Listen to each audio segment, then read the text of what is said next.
Marcus Reed stood in the towering glass office, staring down the city's most feared CEO.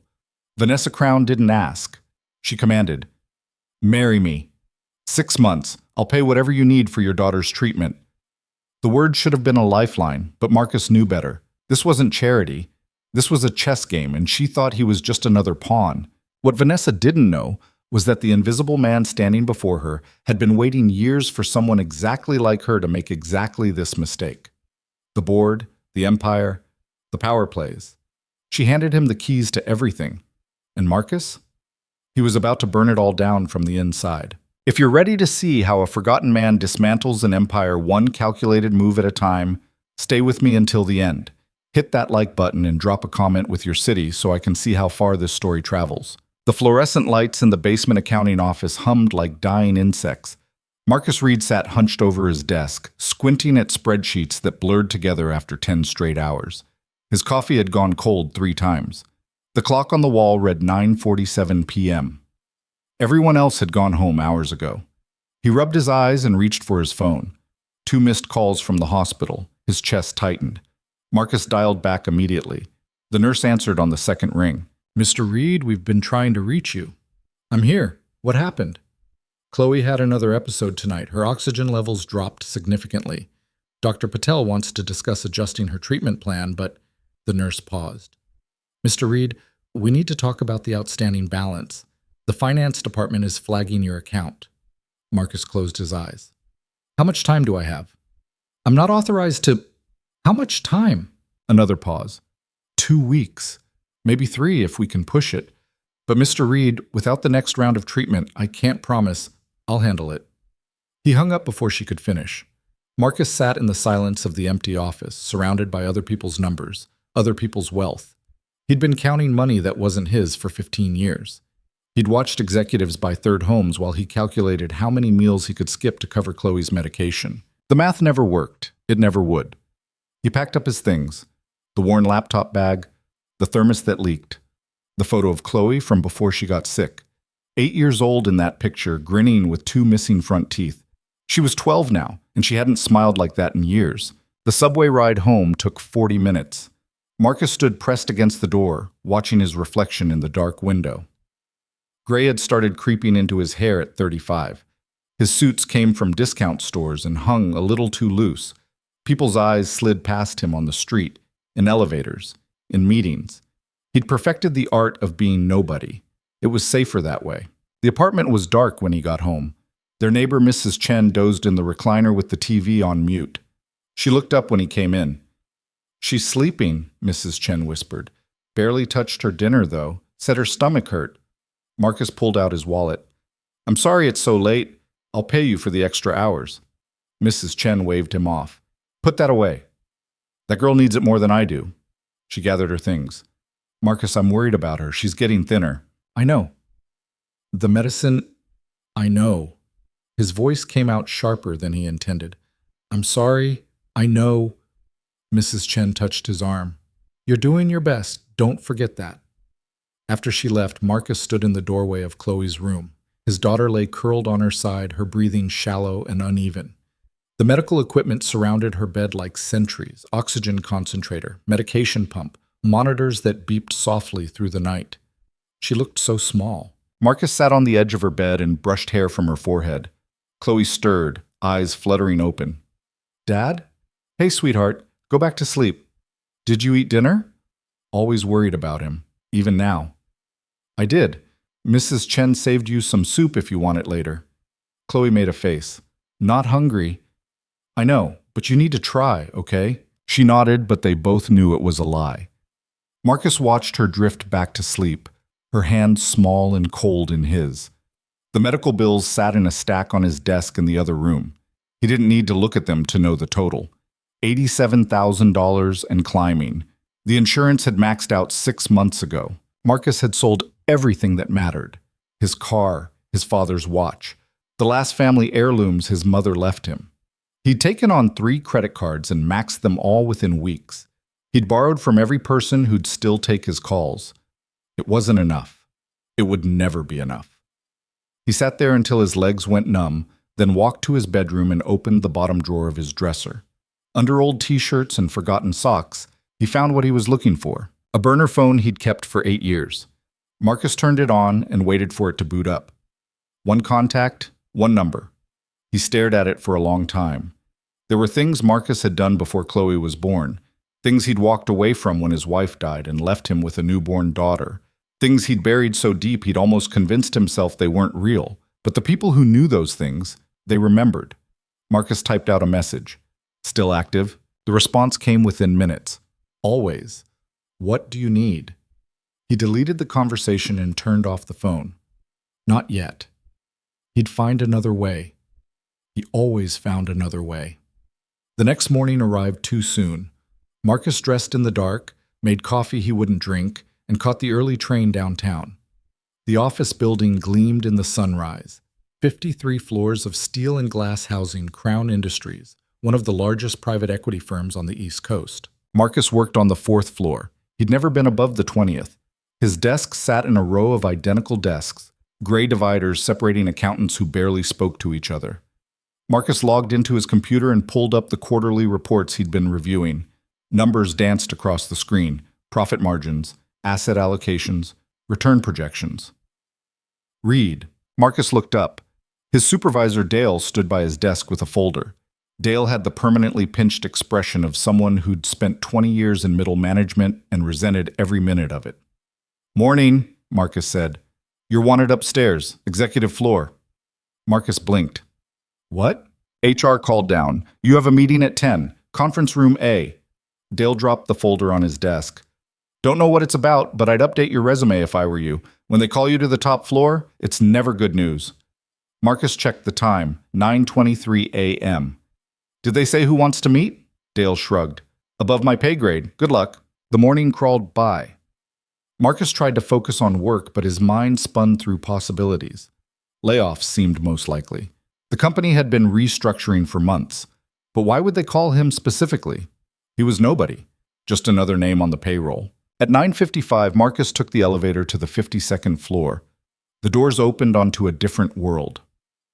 Floor-to-ceiling windows overlooked the city.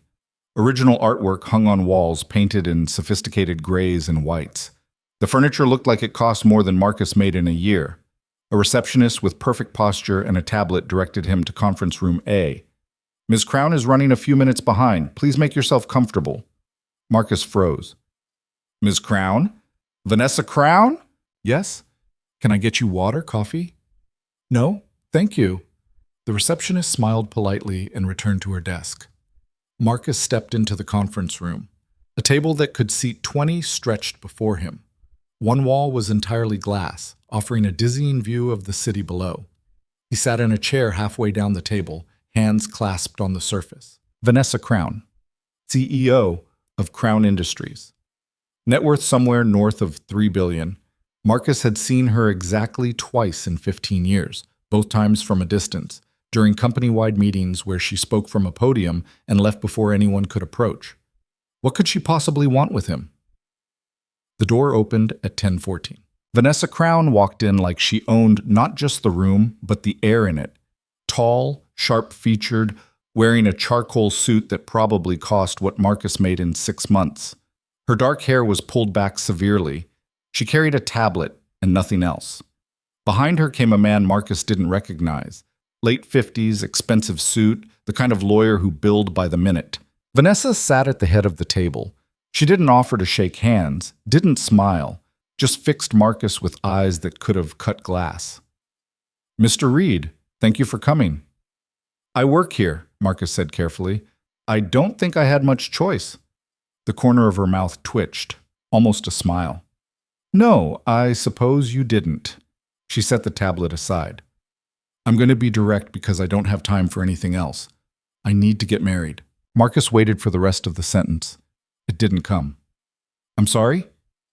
"Married," Vanessa repeated. "Legal marriage. 6 months minimum, possibly longer depending on how things develop. In exchange, I'll pay you $250,000 up front, with another $250,000 when the marriage is dissolved." Marcus stared at her. The lawyer sat impassively, like people had insane conversations like this every day. "Is this—" Marcus stopped, started again. I don't understand. My grandfather built this company from nothing, Vanessa said. When he died, he left controlling interest to me under one condition. I had to be married before my 38th birthday, or the company transfers to the board of directors. She leaned back in her chair. My 38th birthday is in 4 months. So marry someone, Marcus said. He gestured vaguely. You're you. You could marry anyone. Anyone I actually know would want real powers or real access, a stake in the company. I need someone who will sign an ironclad prenup, fulfill the legal requirements, and disappear when the time comes. Vanessa's gaze didn't waver. I need someone with nothing to lose and everything to gain. I need someone invisible. The word landed like a slap. Marcus felt it in his chest. I've had investigators look into every employee in this company, Vanessa continued. Your profile is perfect. Single father, massive medical debt, no criminal record, no family beyond your daughter. No one who would question a sudden marriage or mourn its dissolution. She paused. And most importantly, no one who would ever think they could threaten me. Marcus's hands tightened on the table. You investigated me. Of course I did. I don't make $500,000 investments blindly. I'm not an investment. Everyone's an investment, Mr. Reed. Vanessa pulled up something on her tablet and turned it to face him. Medical bills. All of them. Including the ones from last night. Your daughter has acute lymphoblastic leukemia. Her current treatment is failing. Dr. Patel has recommended a new therapy trial, but it costs $40,000 per month, and your insurance won't cover experimental treatment. Marcus's jaw clenched. How did you? I told you, I'm thorough. Vanessa pulled the tablet back. I'm offering you a way out. Take the money. Save your daughter. All you have to do is show up to a few public events, sign some papers, and pretend to be devoted to me for 6 months. And then what? Then we divorce quietly. You take your money and disappear back into whatever life you want. I keep my company. Everyone wins. Marcus looked at the lawyer who'd said nothing this entire time. This is legal? Perfectly legal, the lawyer said. The prenup will protect both parties. The marriage fulfills the terms of the trust. As long as you're legally married at the time of Ms. Crown's birthday, the company remains hers. Why me? Marcus asked. Specifically, out of everyone in this building. Vanessa's expression didn't change. Because when I looked at your file, I saw someone who wouldn't ask too many questions, someone who'd understand that this is a transaction, nothing more, and someone who'd be grateful enough to stay in line. Grateful enough, desperate enough, powerless enough. Marcus thought of Chloe, of the hospital bills, of the nurse's voice on the phone. 2 weeks? Maybe 3. I need time to think about it, he said. You have until 5 p.m. today. Vanessa stood. If you're interested, my assistant will contact you with the next steps. If not, consider this conversation confidential and return to your normal duties. She walked to the door, paused, turned back. Mr. Reed, I'm not asking you to love me. I'm not asking you to be anything other than a signature on a document, but I'm offering you a chance to save your daughter's life. Her voice was cold, clinical. Most people never get that chance. Then she was gone, heels clicking down the hallway. The lawyer stood and handed Marcus a business card. If you have questions, call this number. But Ms. Crown meant what she said about the deadline. Marcus sat alone in the conference room for a long time after they left. The city sprawled below him, millions of lives, billions of dollars, all of it moving forward while he sat frozen in place. His phone buzzed. The hospital again. Marcus sent it to voicemail. He thought about Vanessa Crown looking at his file like he was data on a spreadsheet. Medical debt. Single father. No one who would question. No one who would mourn. She wasn't wrong. Marcus pulled out his own phone and looked at Chloe's picture, that gap-toothed smile. She'd lost 2 more teeth since then. The new ones came in crooked, and they'd never had money for braces. Now they might never need them. He thought about the burner phone in his drawer at home, about the skills he'd buried, about the person he used to be before he became nobody. Vanessa Crown thought she was buying a prop, a warm body to stand next to her for 6 months while she secured her empire. She had no idea what she was actually bringing into her world. Marcus looked at his reflection in the glass wall. The invisible man stared back. Okay, he said to the empty room. Let's play. At 4:47 p.m., Marcus called the number on the lawyer's card. I'm in, he said. Excellent, the lawyer replied. We'll send a car to your address tomorrow morning, 8 a.m. Be ready to sign paperwork.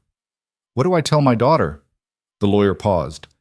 That's not my department, Mr. Reed, but I'd suggest something close to the truth. You're doing this for her. The line went dead. Marcus stood on the subway platform that evening, briefcase in hand, and watched trains come and go. Commuters pushed past him. No one looked twice. He was a ghost in a suit. Tomorrow, that would change. Tomorrow, he'd walk into Vanessa Crown's world and let her think she owned him. Let her think he was grateful. Let her think he was nothing. And while she focused on her board, her company, her empire, Marcus would do what he did best. He'd watch. He'd listen. He'd learn. And when the time was right, he'd show Vanessa Crown and everyone else exactly what invisible men were capable of. The train arrived. Marcus stepped on. The game had already begun. The black town car arrived at 7:52 a.m. Marcus had been awake since 5, running through scenarios, preparing answers to questions he knew would come. He'd told Chloe the night before, a version of the truth. I got a new opportunity at work, he'd said, sitting on her bed. It means more money, enough to pay for your treatment. Chloe had looked at him with those two old eyes. What kind of opportunity? The kind that helps us. That's all that matters. She'd squeezed his hand. You don't have to do anything bad, do you? Marcus had kissed her forehead. I'm doing what dads do. I'm taking care of my girl. Now he climbed into the town car and gave the driver a nod. They drove through morning traffic to a building Marcus didn't recognize, some law office in Midtown with the kind of lobby that whispered wealth. The lawyer from yesterday met him in a conference room. His name was Richard Voss, and his handshake was exactly as cold as Marcus expected. Ms. Crown will join us shortly, Voss said. Let's review the prenup first. Marcus read every word. The document was brutal in its clarity. No claim to assets, no spousal support. Infidelity clause worked both ways. Neither party could be publicly involved with anyone else during the marriage. Appearance requirements. Minimum 12 public events together. Social media protocol. Even specifications about living arrangements. You'll move into Ms. Crown's penthouse, Voss explained. Separate bedrooms, obviously, but you need to maintain the appearance of cohabitation. What about my daughter? She'll come with you. Ms. Crown has already arranged for a private nurse and a bedroom suite. Dr. Patel has been contacted about transferring care to a specialist at Mount Sinai. Marcus looked up sharply. You already did all this? Ms. Crown is efficient. She assumed you'd accept. She assumed correctly. Voss slid another document across the table. This is the payment structure. $250,000 will be wired to an account of your choosing within 24 hours of signing the marriage certificate. The remaining balance upon divorce, pending your adherence to all contractual obligations. Marcus scanned the numbers. His hands didn't shake, but they wanted to. The door opened. Vanessa walked in, followed by a woman Marcus didn't recognize. Mid-40s, sharp suit, tablet in hand. Mr. Reed, Vanessa said, this is Patricia Moss, my chief of staff. She'll be coordinating your schedule and appearances. Patricia gave him a tight smile. We have a lot of work to do. The wedding is scheduled for this Friday. This Friday? Marcus set down the pen. That's 3 days from now. City Hall ceremony, Vanessa said. Immediate family only. We'll release a statement to the press next week positioning this as a private, intimate affair. I don't have immediate family besides Chloe. Perfect. Neither do I. It'll be quick and clean. Vanessa sat across from him. She looked different in daylight, still sharp, still intimidating, but there was something almost tired around her eyes. Richard, give us the room. Voss and Patricia left without question. Vanessa studied Marcus for a long moment. You're calmer than I expected. Should I be panicking? Most people would be. You're about to sign away 6 months of your life to a stranger.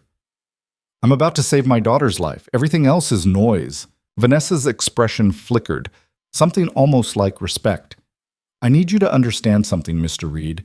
This arrangement works because we both know exactly what it is.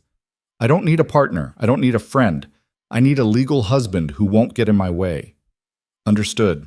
The board is going to investigate you. They're going to dig for anything they can use to invalidate this marriage.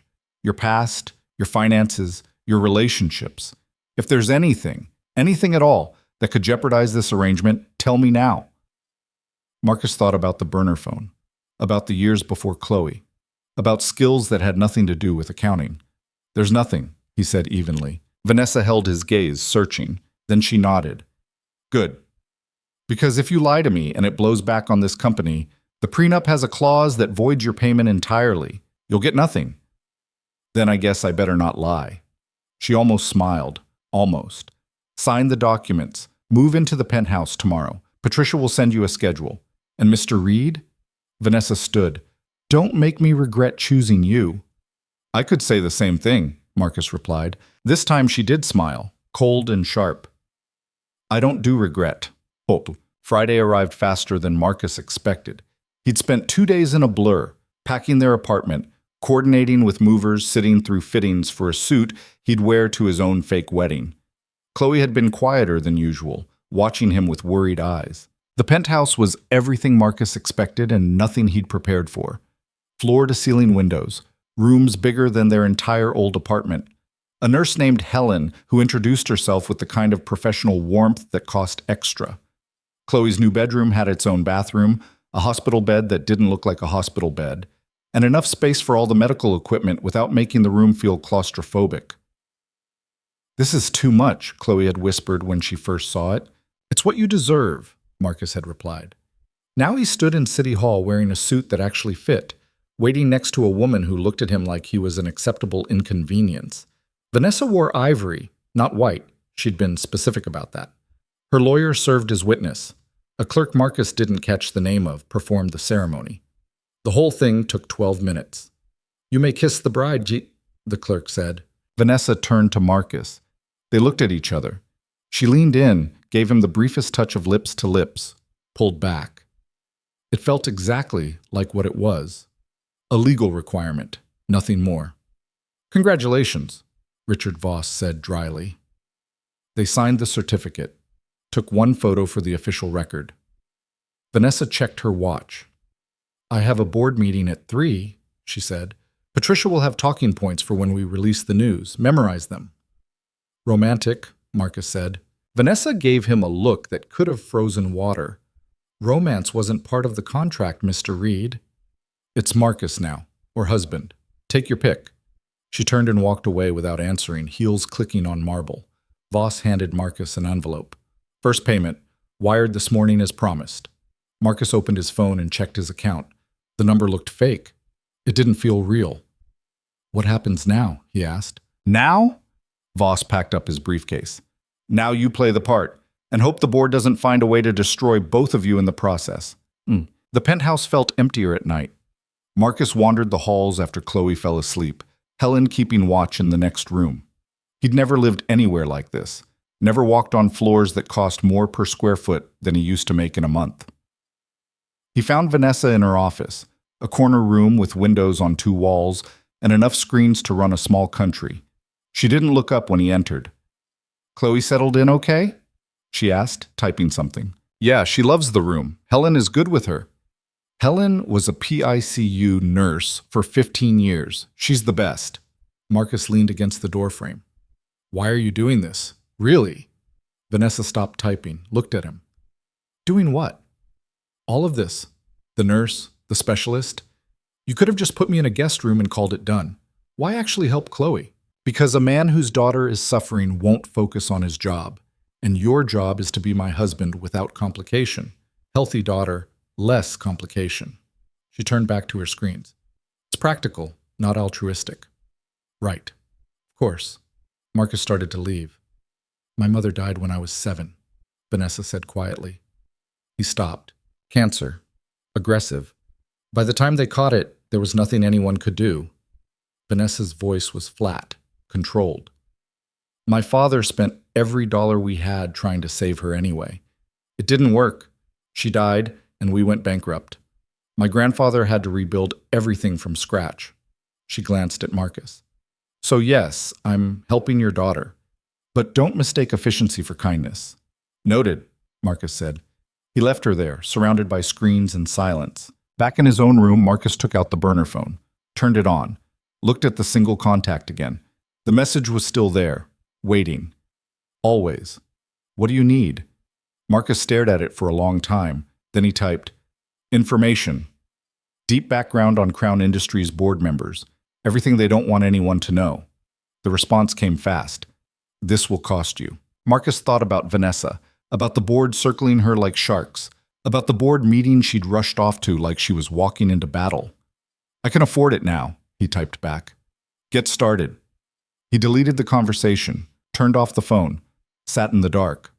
Vanessa Crown thought she'd bought a prop, a nobody to stand beside her and validate her inheritance. What she'd actually done was give that nobody access to everything, her home, her company, her enemies. Marcus had spent 15 years being invisible, watching, learning, building skills in the shadows while everyone looked right through him. Now he had a front row seat to an empire, and he was going to use it, not for revenge, not yet. First, he'd make sure Chloe lived, then he'd make sure Vanessa kept her company. And after that? Marcus smiled in the darkness.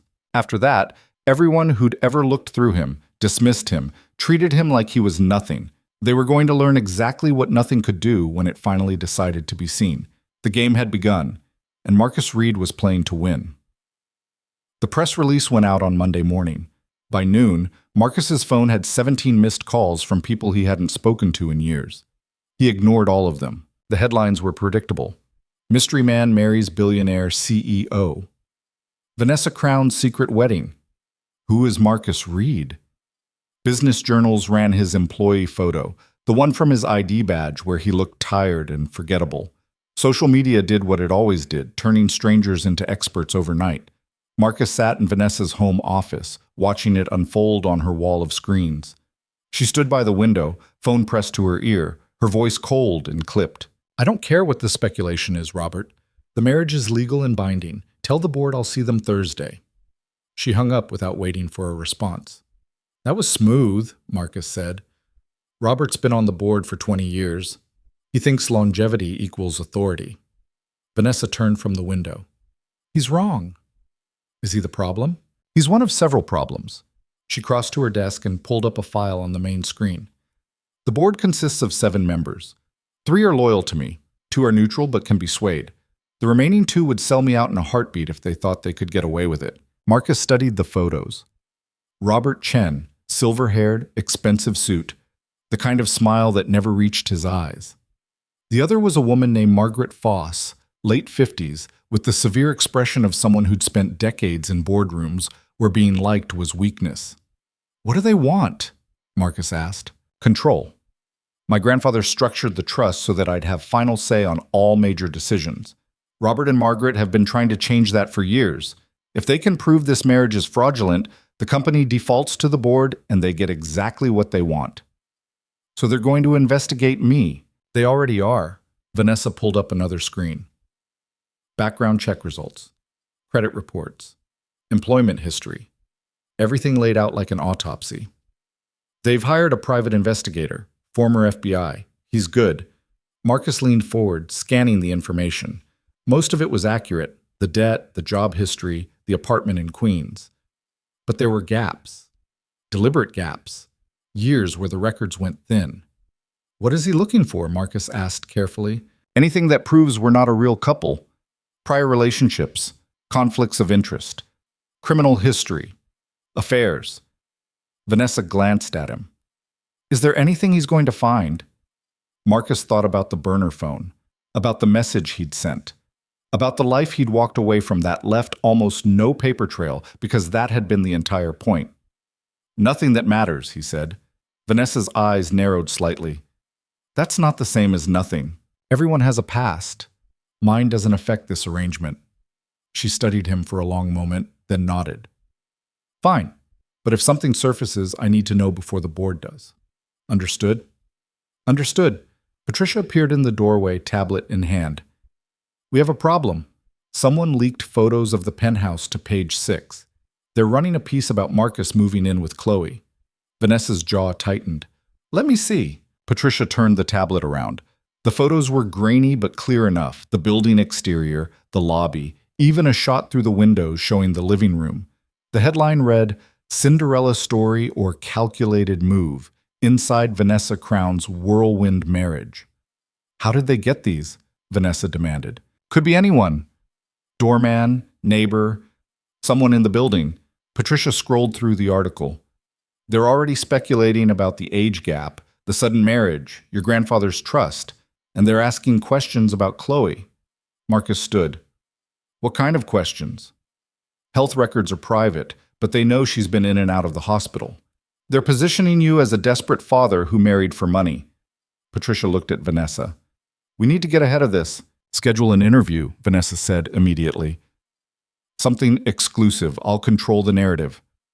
With who? Bloomberg. They'll treat it seriously instead of making it tabloid gossip. Marcus shook his head. No interview. Both women looked at him. Excuse me? Vanessa said. An interview makes it look like we're defensive, like we have something to hide. Marcus gestured to the tablet. Right now it's speculation. The more we engage, the more legitimacy we give it. Let them talk. Let them wonder. We know the marriage is legal. That's all that matters. Patricia glanced at Vanessa, waiting. Vanessa was silent for a beat too long. Then she said, He's right. We ignore it. Patricia nodded and left, still typing on her tablet. Vanessa turned to Marcus. Don't make a habit of contradicting me in front of my staff. Don't make bad decisions, and I won't have to. Her eyes flashed. You're here to sign documents and stand next to me at events. Strategic communications isn't part of your job description. Neither is letting you walk into obvious traps, but here we are.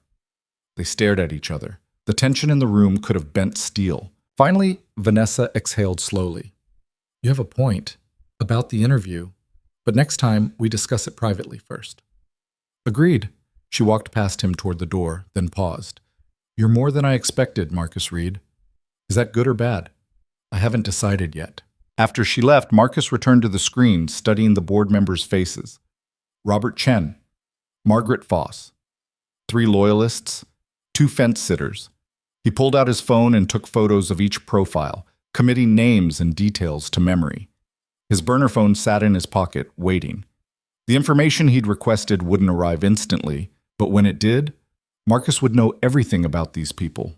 Their finances, their secrets, the leverage points Vanessa didn't even know existed. He heard footsteps in the hall, Helen's voice, soft and reassuring, talking to Chloe.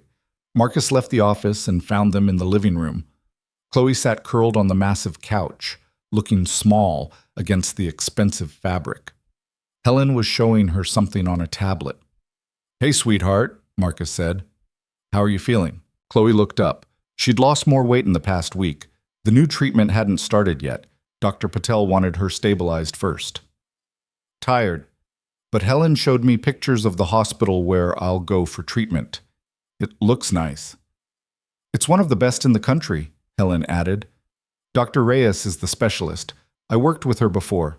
She's incredible. Marcus sat next to his daughter. We have our first appointment Thursday. Chloe nodded, then looked around the penthouse. Dad, this place is so big. I keep getting lost. You'll get used to it.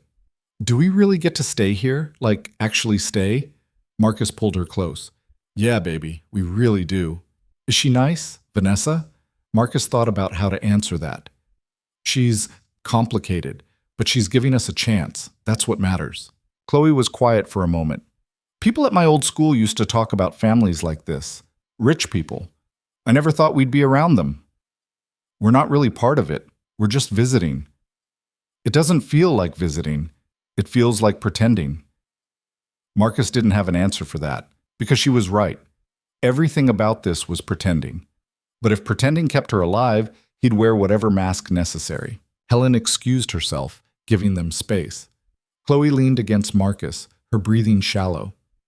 Did you marry her because of me? She asked quietly. Marcus closed his eyes. I married her because it was the right thing to do, for both of us. You don't love her? No, but that's okay. Not all marriages are about love. Chloe was quiet for a long time. Then she said, I don't want you to be sad because of me. Hey! Marcus tilted her chin up so she'd look at him. You are the only thing in this world that makes me happy. Everything I do because I love you. Got it? She nodded, tears in her eyes. Marcus held her until she fell asleep, then carried her to her room. Helen took over, adjusting monitors and checking medication levels. Marcus stood in the doorway, watching until his legs ached. That night, the burner phone buzzed. Marcus locked himself in his bedroom and opened the message. Files. Dozens of them. Bank records. Email chains. Property deeds. His contact had worked fast. Robert Chen owned a vacation home in the Bahamas. On paper, it belonged to a shell company, but the trail led back to him. The purchase happened 3 months after a major contract was awarded to a construction firm that, coincidentally, Robert's son-in-law worked for. Not illegal, necessarily, but questionable. Margaret Foss was cleaner on the surface, but there were discrepancies in her investment portfolio. She'd sold significant stock in a tech company 2 weeks before a major lawsuit was announced. Insider trading was hard to prove, but the timing was suspicious. Marcus spent hours going through everything, building mental files. He didn't know what he'd use yet, but information was currency, and he was building a fortune. The next morning, Marcus woke to find Vanessa already gone. A note sat on the kitchen counter in handwriting so precise it looked printed. Board meeting prep. Back by 6. V. Marcus made breakfast, scrambled eggs and toast, nothing fancy.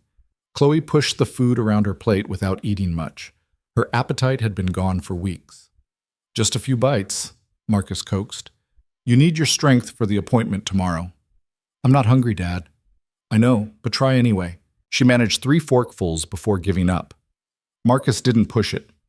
Helen appeared with Chloe's morning medications, a lineup of pills that made Marcus's stomach turn every time he saw them. How's her oxygen saturation this morning? He asked. Helen checked the monitor. 92%, better than yesterday. The adjustment to her inhaler seems to be helping. Small victories? Marcus had learned to celebrate them because they were all he had. His phone rang. Unknown number. Marcus almost didn't answer, but something made him pick up. Mr. Reed?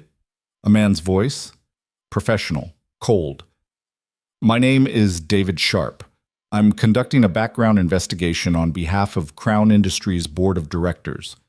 Marcus's grip tightened on the phone. I see. I'd like to schedule a time to speak with you. Just a few questions about your relationship with Ms. Crown. Standard procedure for someone in her position. I'm not required to speak with you. No, you're not. But refusing to cooperate would look suspicious, wouldn't it? Sharp's tone was pleasant, but the threat was clear. I'm sure you want to be helpful, for Ms. Crown's sake. Marcus walked to the window, looking out at the city. What do you want to know? How did you and Ms. Crown meet? Marcus recited the coffee shop story he and Vanessa had crafted. Every detail, every beat, exactly as they'd practiced. Sharp was quiet for a moment. That's very specific. It was memorable. You don't forget spilling coffee on someone like Vanessa Crown. And you kept the relationship private for how long? 6 months, give or take. We didn't want workplace complications. But you work in accounting, different floor, different department. Why would there be complications? Company policy discourages relationships across departments. We didn't want the scrutiny. Sharp made a sound that could have been agreement or skepticism. Let's talk about your finances. You had significant medical debt before the marriage. My daughter is sick. Medical debt happens. And now that debt is being paid off. Convenient timing. Marcus's jaw clenched. Vanessa offered to help. That's what spouses do. Is it? Or is that what business partners do when they need something from each other? I think we're done here, Marcus said. Mr. Reed, I'm going to find out the truth, whether you cooperate or not. It would be easier for everyone if you just told me what this marriage really is. It's exactly what it looks like. A marriage. Legal and binding. If you have evidence otherwise, present it. If not, stop wasting my time. Marcus hung up before Sharp could respond. His hands were shaking. He forced them steady. This was just the beginning. Sharp would dig deeper. Talk to neighbors from the old apartment. Interview people from Marcus's past. And eventually, he'd find the gaps. The years that didn't add up. The skills that didn't match a simple accountant's resume. Marcus pulled out the burner phone and typed a message. Need full background scrub. Everything from before Chloe. Make it disappear. The response came quickly. That kind of work costs extra. I can pay. Do it. Done. Give me 48 hours. Marcus deleted the conversation and put the phone away. He'd spent 8 years building a normal life, burying the person he used to be. Now he was unburying that person piece by piece. Not all the way, just enough to survive. Thursday morning arrived with rain hammering the windows. Marcus dressed in one of the new suits Patricia had arranged, charcoal gray, perfectly tailored. He looked at himself in the mirror and barely recognized the man staring back. Vanessa was already in the car when he came downstairs. She wore black, her expression unreadable. "Ready?" she asked. "As I'll ever be." The board meeting was held on the 48th floor of Crown Industries headquarters, in a conference room that probably cost more to furnish than Marcus's entire education. The table was glass and chrome. The chairs were leather. 7 people sat waiting, all of them looking at Marcus like he was something they'd found on the bottom of their shoe. Robert Chen sat at Vanessa's right. He didn't stand when they entered. "Vanessa," he said coolly, "and this must be your husband." "Marcus Reed," Marcus said, extending his hand. Robert took it with the enthusiasm of someone touching garbage. "Robert Chen, I'm sure Vanessa has told you all about us." "She mentioned the board. Nice to put faces to names." Margaret Foss, seated across from Robert, didn't bother with pleasantries. "Let's dispense with the introductions and get to the point. This marriage is extremely convenient timing, Vanessa." "My personal life isn't a board matter, Margaret." "It is when it directly impacts company control." Margaret slid a folder across the table. "We've had our legal team review the trust documents. There are grounds to challenge the validity of this arrangement." Vanessa didn't touch the folder. "On what basis?" "The spirit of the clause versus the letter of it. Your grandfather wanted you to have a genuine partnership before taking full control, not a business transaction masquerading as a marriage." "My marriage is legal and binding," Vanessa said flatly. "That's all the trust requires." Robert leaned forward. "We're not questioning the legality. We're questioning the intent. If this is simply a workaround to maintain control, the trust could be contested in court. And I think we both know how that would look publicly." Marcus watched the exchange, saying nothing. The 3 board members who supposedly supported Vanessa remained silent. The 2 fence-sitters, Douglas Worth and Carol Eng, looked uncomfortable. This had been planned. Robert and Margaret had coordinated this ambush. "Contest it," Vanessa said. "Take me to court. I'll win." "Maybe," Margaret said. "But the litigation would take months, possibly years. During that time, company operations would be in limbo. Stock prices would suffer. Investors would lose confidence." She smiled thinly. "Is that really what you want?" "What I want," Vanessa said, her voice dropping to something dangerous, "is for this board to remember who built this company. My grandfather trusted me with it. Not you, not any of you. And I'll be damned if I let you undermine that because you're afraid of losing your comfortable positions." "We're not afraid," Robert said. "We're cautious. There's a difference." The room felt like it was shrinking. Marcus could see the calculation in Robert's eyes, the satisfaction in Margaret's expression. They thought they had Vanessa cornered. Marcus cleared his throat.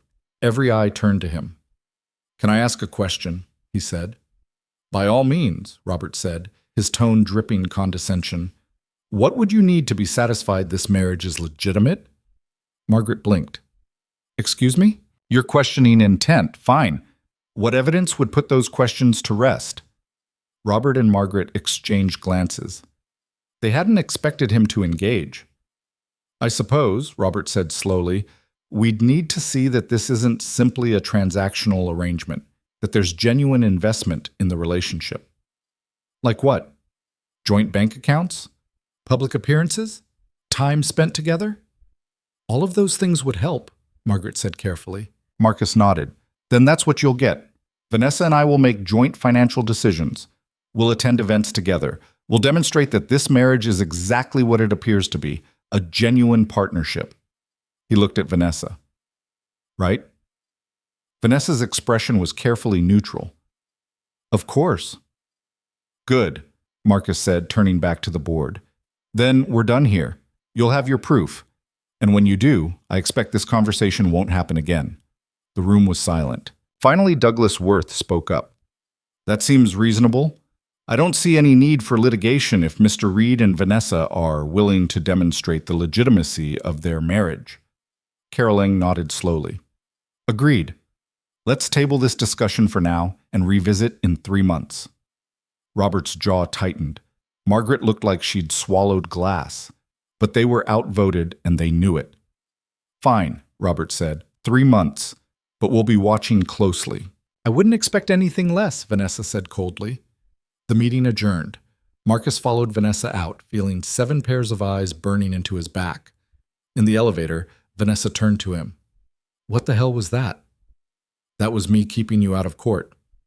I didn't ask for your help. You needed it anyway. Marcus hit the button for the lobby. They weren't bluffing about litigation, and they were right. A drawn-out court battle would destroy your company's stability. So your solution is to give them exactly what they want? More scrutiny? My solution is to play the game better than they do. They expected you to fight. Instead, we agreed and called their bluff. Now they have to wait 3 months while we prove them wrong. Vanessa stared at him. You planned that. I read the room. You read the room, she repeated, something like disbelief in her voice. You're a mid-level accountant. How do you read a room of board members and know exactly what to say? Marcus met her eyes. You'd be surprised what you learn when people don't notice you're there. The elevator doors opened. Vanessa stepped out but stopped, looking back at him. Who are you really, Marcus Reed? I'm the man you married, Marcus said. Isn't that enough? She didn't answer, just walked away, heels clicking on marble. Marcus pulled out his phone as he left the building. A text from Helen. Chloe's appointment moved to tomorrow. Dr. Reyes had an emergency. Are you free at 2 p.m.? He typed back. I'll be there. Another text arrived, this one from Patricia. First public appearance scheduled for Saturday. Charity gala. Black tie. Car picks you up at 6. Marcus typed, understood. 2 days to prepare.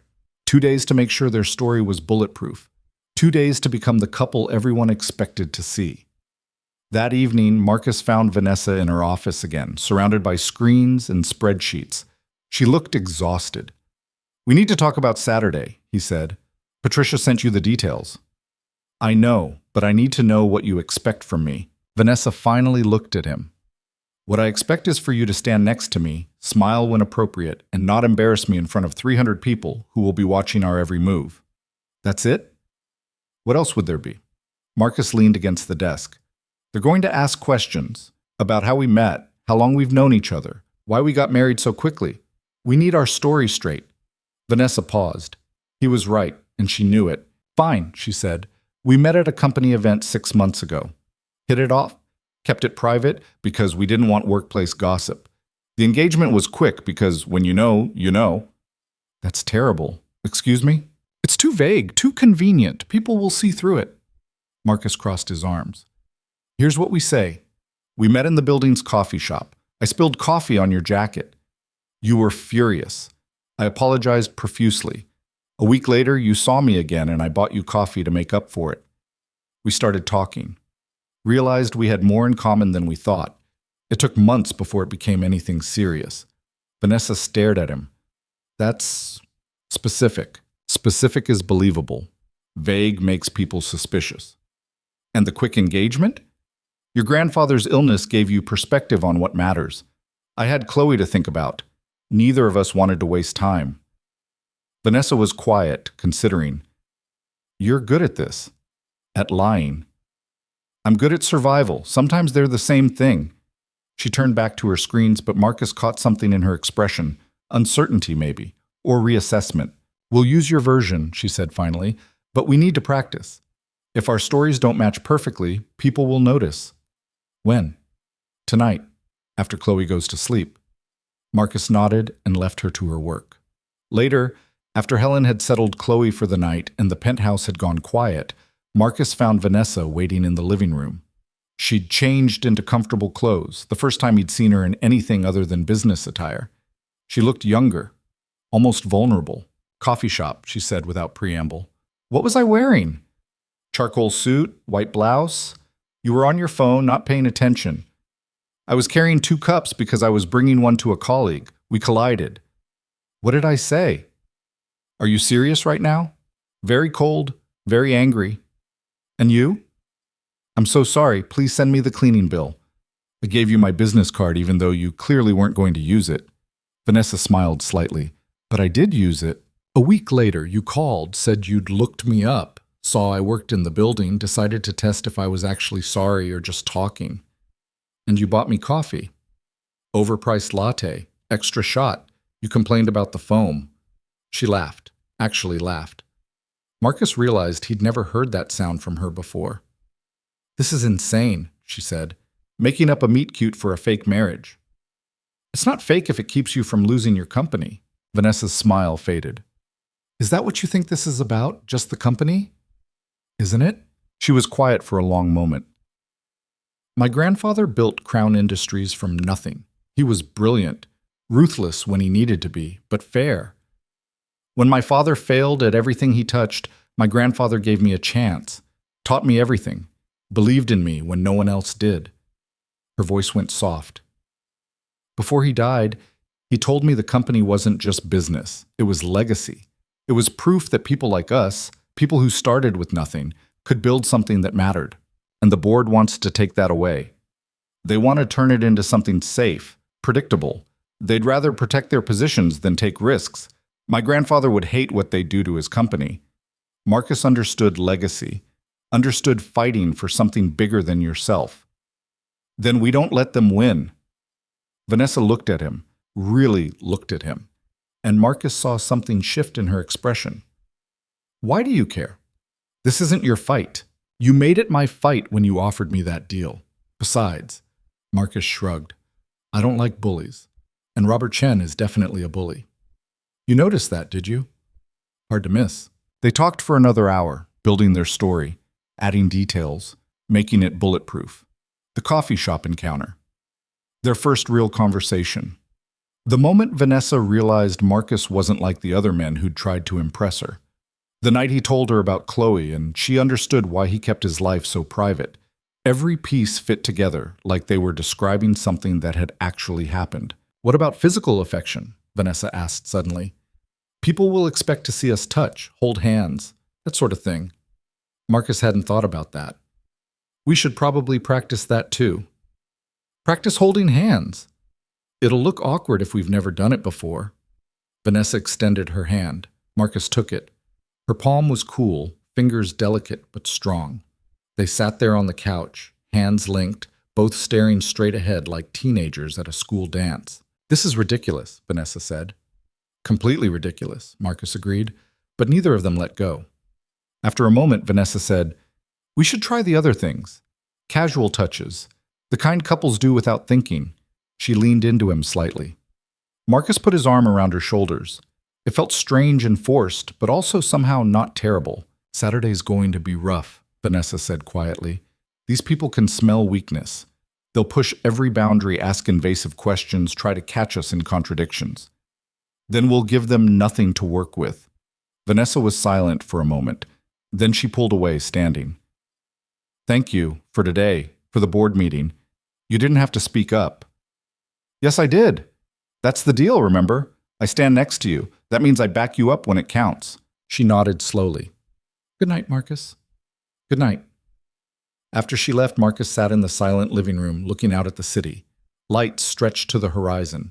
Somewhere out there, Robert Chen and Margaret Foss were plotting their next move. David Sharp was digging through Marcus's past. The board was watching, waiting for him and Vanessa to slip up. Let them watch.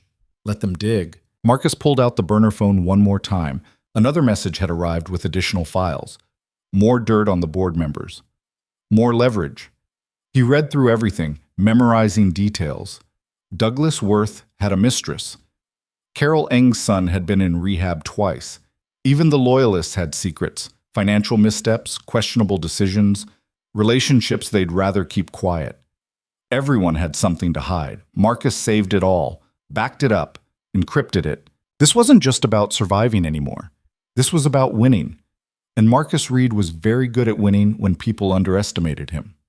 Saturday arrived with clear skies and the kind of cold that made Marcus's breath fog when he stepped onto the penthouse balcony that morning. Chloe was still asleep, her monitors beeping softly through the walls. Helen had stayed overnight, giving Marcus one less thing to worry about. He stood there in a t-shirt and sweatpants, watching the city wake up, and thought about the performance he'd have to give in 12 hours. You'll freeze out here. Marcus turned. Vanessa stood in the doorway wearing a silk robe, coffee cup in hand. Her hair was down, another first. She looked almost human. Couldn't sleep, Marcus said. Neither could I. She joined him at the railing. Nervous? Should I be? These events are predatory. Everyone smiles and makes small talk while looking for weaknesses. And tonight, you're the weakness they'll all be examining. Marcus took the coffee she offered him. Thanks for the pep talk. I'm being realistic. Robert and Margaret will be there, probably half the board. Investors who want to know if I've lost my mind. Competitors hoping I've made a fatal mistake. Vanessa sipped her own coffee. And then there's the society crowd. They're worse than the business people. They'll pick apart everything, what you're wearing, how you stand, whether you know which fork to use. I know which fork to use. Do you know how to deflect invasive questions without seeming defensive? How to appear interested in boring conversations? How to make people feel important even when they're not? Marcus was quiet for a moment. You're really worried I'm going to embarrass you. I'm worried you don't understand what you're walking into. I've been invisible for 15 years, Vanessa. You think I don't know how to read a room, how to say the right thing to the right people? The only difference between your world and mine is the price tag on the suits. Vanessa studied him over the rim of her cup. You're not what I expected. You keep saying that, because it keeps being true. They stood in silence, the city sprawling below them. Marcus thought about the files on his encrypted drive, the secrets he'd collected, the leverage he was building piece by piece. Can I ask you something? Vanessa said. And I want the truth. Depends on the question. What did you do before accounting? Before Chloe? Marcus's grip tightened on the coffee cup. Why? Because I looked at your resume again. Really looked at it. There are gaps. A year here, 6 months there. Places where you should have employment records but don't. Skills that don't match your education. Her eyes were sharp. So I'm asking, what did you do? Marcus could lie. Should lie. But something in Vanessa's expression told him she'd already made up her mind about the answer. Contract work, he said finally. Security consulting. Risk assessment. Sometimes corporate intelligence. Corporate espionage. Legal corporate intelligence, there's a difference. And you just stopped? Became an accountant? My wife died. I had a newborn daughter. That life wasn't compatible with being a father. Marcus set down his cup. So I buried it. Found the most boring, stable job I could. Became nobody. Vanessa was quiet for a long moment. Does David Sharp know? Not yet. I had the records cleaned, but he's good. If he digs deep enough, he'll find something. Maybe. And what happens when he does? Marcus met her eyes. Depends on what he finds. And what I find on him first. Understanding flickered across Vanessa's face. You're investigating the investigator. I'm investigating everyone who's a threat to this arrangement. That includes Sharp, Robert, Margaret, and anyone else who wants to prove this marriage is fake. That's not part of our deal. Neither is letting them destroy you, but here we are. Vanessa stared at him. Then, unexpectedly, she smiled. You really don't like bullies, do you? Never have. She turned back to the view, but Marcus saw something different in her posture. Not quite trust. Not yet. But maybe the beginning of it. The gala starts at 7, Vanessa said. Patricia will be here at 5 to go over final details. Your tux is already in your closet. Try to eat something before we leave. These events never have enough food. Yes, ma'am. And Marcus? She glanced at him. Thank you for being honest about your past. I'm not honest about everything. I know. But it's a start. She left him on the balcony. Marcus stood there until his coffee went cold, thinking about all the things he still hadn't told her. About the burner phone. About how deep his skills actually went. About the fact that he wasn't just gathering information, he was building a case that could destroy half the board if he needed to. Vanessa thought she was learning who he really was. She had no idea. The rest of the day passed in a blur of preparation. Patricia arrived exactly at 5, her tablet full of notes and schedules and contingency plans. The Ashford Foundation Gala is one of the biggest events of the season, she explained, pacing Vanessa's living room like a general briefing troops. 800 guests, media coverage, live auction. You'll be seated at the head table with the foundation's board and several major donors. Who else is at our table? Marcus asked. Patricia consulted her tablet. Robert Chen and his wife, Douglas and Carol from your board, the mayor, and Sebastian Cole. Vanessa's expression darkened. Sebastian's going to be there? He's a platinum sponsor. I couldn't exactly uninvite him. Who's Sebastian Cole? Marcus asked. My ex-fiancée, Vanessa said flatly. We were engaged 2 years ago. It didn't work out. Didn't work out, Patricia repeated carefully, meaning he proposed to 5 different women in 6 months, and Vanessa found out. Marcus raised his eyebrows. Sounds like a winner. He's a venture capitalist with more money than sense, Vanessa said, and he's been trying to get back into my life ever since. Tonight's going to be insufferable. Then we make sure he knows you've moved on, Marcus said. Patricia nodded approvingly. Exactly. Which brings me to the next point. Physical affection. You two need to look comfortable together, hand-holding at minimum. Maybe an arm around the waist, a kiss on the cheek when you think people are watching. We've practiced, Vanessa said. Practice more, because everyone will be watching, especially Sebastian. After Patricia left, Marcus went to check on Chloe. She was awake, sitting up in bed with her tablet, Helen adjusting her IV. Hey, baby, Marcus said. How are you feeling? Okay, tired. Chloe set down the tablet. You look fancy. Marcus glanced down at the tux he'd just put on. Big party tonight. Work thing. With Vanessa? Yeah. Will there be dancing? Probably. You should dance with her. Mom always said you were a good dancer. Marcus's chest tightened. Chloe rarely mentioned her mother. The memories were too faint, too distant. I haven't danced in years, sweetheart. Maybe you should start again. Chloe smiled weakly. Vanessa seems nice. Different than I expected. How so? I don't know. She came by yesterday while you were out. Sat with me for a while. Asked about my favorite books. She didn't have to do that. Marcus glanced at Helen, who nodded confirmation. She spent 20 minutes here, Helen said. Just talking. It was sweet. Sweet wasn't a word Marcus would have used for Vanessa Crown, but then again, maybe there were things about her he didn't know either. Get some rest, Marcus told Chloe. I'll check on you when I get home. Have fun, Dad. Try to smile. You always look so serious. Marcus kissed her forehead and left before his expression could betray how much her words cut. Vanessa was waiting in the living room when he emerged. She wore a floor-length gown the color of midnight, her hair swept up, diamonds at her throat that probably cost more than Marcus used to make in 5 years. She looked devastating. You clean up well, she said, giving him an appraising look. So do you. Flattery won't save you if you step on my feet during the waltz. There's a waltz? There's always a waltz. She picked up her clutch. Ready? No, but let's go anyway. The car ride took 20 minutes. They sat in silence, both lost in their own thoughts. Marcus watched the city pass by through tinted windows and tried not to think about all the ways tonight could go wrong. The gala was held at the Metropolitan Club, a building Marcus had walked past 100 times but never entered. The inside was all marble and gold, chandeliers dripping crystal, walls lined with art that belonged in museums. They stepped out of the car into a storm of camera flashes. Vanessa, over here!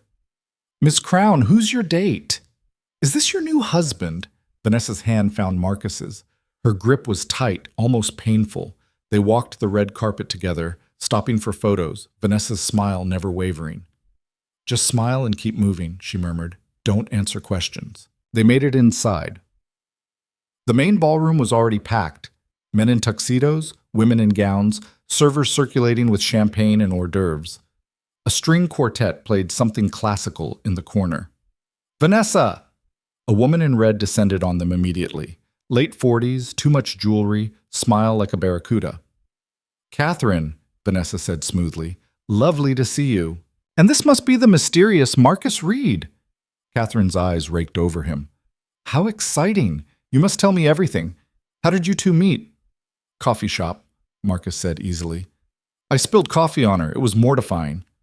How romantic. And the wedding was so sudden you must have swept her off her feet. Actually, she swept me off mine. Catherine laughed too loudly. Charming. You're absolutely charming. Vanessa, you lucky thing. She floated away to interrogate someone else. 3 more people appeared within minutes, all asking variations of the same questions. Marcus recited the coffee shop story until it felt like truth. Vanessa stayed close, her hand on his arm, playing the part of the contented newlywed. "There's Robert," she murmured. 3 o'clock. Marcus glanced over. Robert Chen stood near the bar with an elegant woman who must be his wife. He was watching them with undisguised hostility. "Should we say hello?" Marcus asked. "Absolutely. Let him see we're not intimidated." They crossed the room. Robert's expression didn't change as they approached. "Robert," Vanessa said. "Elizabeth, you both look wonderful." "Vanessa." Elizabeth Chen smiled warmly. "Congratulations on your marriage. We were so surprised by the news." "Thank you." "Elizabeth, this is Marcus." Marcus shook her hand. "Nice to meet you." "You too. Robert's told me so much about you." "All good things, I hope." Robert's smile was ice. "I'm sure you can imagine what I've said." "Robert," Elizabeth chided gently. "It's fine," Marcus said. "I understand Mr. Chen has concerns, but I'm here to stay, so we might as well be civil." "Civil?" Robert repeated. "Interesting choice of words. Tell me, Marcus, what exactly do you bring to this marriage besides convenient timing?" "Robert," Vanessa's voice went sharp. "It's a fair question," Robert continued. "You marry a woman worth billions 3 months before a critical deadline. Forgive me for being curious about your motivations." Marcus met his eyes steadily. "My motivation is simple. I love my daughter, and I care about Vanessa. Everything else is noise." "Love and care. How nice. And the $250,000 didn't hurt, did it?" The people around them had gone quiet, sensing confrontation. Marcus smiled. "You know what I've learned, Mr. Chen? The people who obsess over other people's money usually have problems managing their own." Robert's face went red. "How dare you? I dare because you started this conversation. You want to question my integrity? Go ahead. But don't pretend it's about concern for Vanessa. This is about control, and you're losing it." Vanessa's hand tightened on Marcus's arm. Warning or approval, he couldn't tell. Robert stepped closer. "You have no idea who you're dealing with." "Neither do you." Elizabeth touched her husband's shoulder. "Robert, please, not here." For a moment, Marcus thought Robert might actually swing at him, but then the older man exhaled slowly and stepped back. "Enjoy the evening," Robert said coldly, "while it lasts." He walked away, Elizabeth following with an apologetic glance. Vanessa leaned close to Marcus. "That was either very brave or very stupid. Probably both. He's going to come after you now, harder than before." "Let him?" She studied his face. "You're not afraid of him at all, are you?" "Should I be?" "Most people are." "I'm not most people." A slow smile crossed Vanessa's face.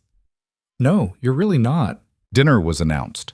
They found their table, the head table, elevated slightly above the rest. Robert and Elizabeth sat 4 seats down. Douglas and Carol were across from them, both offering cautious smiles. The mayor talked endlessly about nothing, and at the far end sat Sebastian Cole. He was exactly what Marcus expected. Tall, handsome in the way rich men often were, with perfect teeth and expensive cologne. He watched Vanessa like a predator watching prey. "Vanessa," Sebastian said as they sat down, "you look stunning, as always." "Sebastian, I didn't realize you'd be at this table." "Last-minute seating change. Lucky me." His eyes shifted to Marcus. "And you must be the husband." Sebastian Cole. Marcus Reed. They shook hands. Sebastian held on too long, squeezed too hard. Marcus didn't react. "So you're the one who finally convinced Vanessa to settle down," Sebastian said. "Impressive. I tried for 2 years and got nowhere. Maybe you weren't trying hard enough." Sebastian's smile tightened. "Or maybe I wasn't desperate enough." "Sebastian," Vanessa's voice was a warning. "I'm just making conversation, darling, getting to know your new husband. After all, it happened so quickly. One day you're single, the next you're married to—" He gestured vaguely at Marcus. "Well, to someone from accounting." "Someone from accounting who's sitting right here," Marcus said mildly. "You can direct the insults at me instead of around me." "Insults? I'm simply curious. What does a mid-level accountant have that I don't?" Marcus considered the question seriously. Humility, self-awareness, the ability to take no for an answer. Someone at the table snorted laughter, caroling, trying to hide it behind her napkin. Sebastian's face went hard. Funny. I wonder how long the humor will last when reality sets in. What reality is that? That you're playing in a league you don't understand, that Vanessa's world will chew you up and spit you out, that this little fairy tale marriage of yours will collapse the moment things get difficult. Vanessa set down her fork. That's enough, Sebastian. Is it? Because from where I'm sitting, this looks like a business transaction, and everyone at this table knows it. Then everyone at this table should mind their own business, Marcus said. It becomes my business when it affects company stability. Vanessa's grandfather built an empire, and I'm watching her risk it on a marriage that's obviously what? Marcus leaned forward. Say it. Finish that sentence. Sebastian smiled. Fake. The word hung in the air. Marcus felt Vanessa tense beside him, felt the eyes of everyone at the table watching. This was the moment, the test. He could argue, defend, get angry, or he could do something else entirely. Marcus stood, extended his hand to Vanessa. Dance with me. She blinked. What? Dance with me, right now. Marcus, we're in the middle of... I know. Dance with me anyway. Vanessa hesitated, then took his hand. They walked to the dance floor as the string quartet transitioned into a waltz. Other couples were already dancing, moving in practice circles. Marcus pulled Vanessa close, one hand at her waist, the other clasping hers. I haven't done this since my wedding, he murmured. Your first wedding, Vanessa corrected. Yeah. They started moving. Marcus was rusty, but the steps came back, muscle memory from another life. Vanessa followed his lead easily, her body fitting against his like they'd done this 100 times. What are you doing? She whispered. Proving a point. By dancing? By showing Sebastian and everyone else that we don't need to defend ourselves, that we're exactly what we appear to be. And what's that? Marcus looked down at her. Two people who chose each other, for whatever reasons. Who cares if they understand why? Something shifted in Vanessa's expression. Her grip on his shoulder tightened. They danced in silence, the music swelling around them. Marcus could feel eyes watching, Sebastian's burning gaze, Robert's calculating stare, 100 other guests wondering about the mystery couple at the center of the room. Let them wonder. My mother used to make my father dance with her in the kitchen, Vanessa said quietly, after dinner. She'd put on old records and they'd dance while I did homework at the table. I always thought it was silly, pointless. What do you think now? I think maybe I didn't understand what they were really doing. They weren't dancing for me. They were reminding each other why they started in the first place. Marcus was quiet, letting her talk. After she died, my father never danced again. He shut down, threw himself into rebuilding what we'd lost financially, but he never recovered who he'd been before. He just existed. Vanessa's voice was barely audible. I swore I'd never be like that, never let anyone matter enough to break me when they left. Is that why you never married before? Before the trust deadline? Partially, but also because everyone who ever wanted me wanted something else more. The company, the money, the connections. She met his eyes. You're the first person who married me for something completely different. Your charming personality. She almost smiled. Your daughter's life, which is somehow more honest than anything anyone else offered. The song ended. They stood there on the dance floor, still holding each other, until the next song started and Marcus realized they were supposed to stop. We should get back to the table, Vanessa said, or we could keep dancing. People will talk. People are already talking. Let's give them something worth talking about. So they danced again. And then again. 3 songs, 4, 5. Other couples rotated off the floor, but Marcus and Vanessa stayed, moving through waltzes and foxtrots like they'd been doing this for years instead of minutes. When they finally returned to the table, Sebastian was gone. His seat sat empty, napkin crumpled on his plate. Robert watched them sit with an unreadable expression. Carol smiled warmly. Douglas raised his glass in a small toast. The rest of the dinner passed without major incident, though Marcus caught snippets of whispered conversations around them. Speculation, questions, doubt mixed with grudging acceptance. During dessert, a woman approached their table, older, severe-looking, with the kind of presence that commanded attention. "Vanessa," she said. "A word?" Vanessa stood immediately. "Of course, Mrs. Ashford." They stepped away, leaving Marcus alone with the remains of the table. Douglas leaned over. "You handled Sebastian well," he said quietly. "That man's been a thorn in Vanessa's side for years. He seems like the type who doesn't hear no very often." "He doesn't. And he doesn't take rejection gracefully." Douglas glanced toward where Vanessa stood talking with Mrs. Ashford. "I'll be honest with you, Marcus. When I first heard about this marriage, I had my doubts. We all did. And now? Now I'm starting to think maybe Vanessa knows what she's doing after all." Douglas sipped his wine. "Robert's going to push for that investigation. Hard. He wants proof this marriage is fraudulent." "It's not." "I believe you, but belief isn't enough. You'll need to withstand scrutiny. Real scrutiny." "I can handle it." Douglas studied him. "I think you might be right." Vanessa returned, her expression tight. "We need to leave." "What happened?" "Not here. Car. Now." They made their excuses and left quickly, Vanessa's hand gripping Marcus's arm like a vice. In the car, she finally exhaled. "Mrs. Ashford just told me something," Vanessa said. "Robert's hired a forensic accountant to audit both our finances, personal and corporate. He's looking for any evidence of financial impropriety that would invalidate the marriage." Marcus's mind raced. "When?" "Starting Monday. He's going back 5 years on me, 10 on you. 10 years. That would hit the employment gaps, the missing records, the years Marcus had scrubbed but not perfectly." "What are you thinking?" Vanessa asked. Marcus stared out the window. "I'm thinking we need to go on offense." "What does that mean?" "It means if Robert wants to investigate us, we investigate him right back. Find out what he's hiding, because trust me, everyone's hiding something. You already are, aren't you, investigating him?" Marcus didn't answer, which was answer enough. Vanessa was quiet for a long moment. "What have you found?" "Enough to make him very uncomfortable. Property holdings he shouldn't have, connections to contracts that smell like corruption. Nothing provable yet, but the outline's there."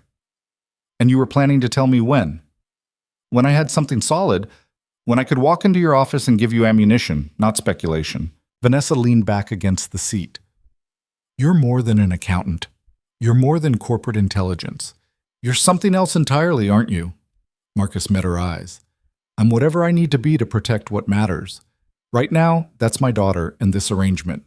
If Robert wants a war, I'll give him one he's not prepared to fight." "Just like that?" "Just like that." Vanessa studied him in the dim light of the passing street lamps. "I should be worried about you, about what you're capable of." "Are you?" "No, and that probably says something about me." They rode the rest of the way in silence. At the penthouse, Marcus went straight to check on Chloe. She was sleeping peacefully, Helen reading in the corner. "How was she tonight?" Marcus asked quietly. "Good. Stable.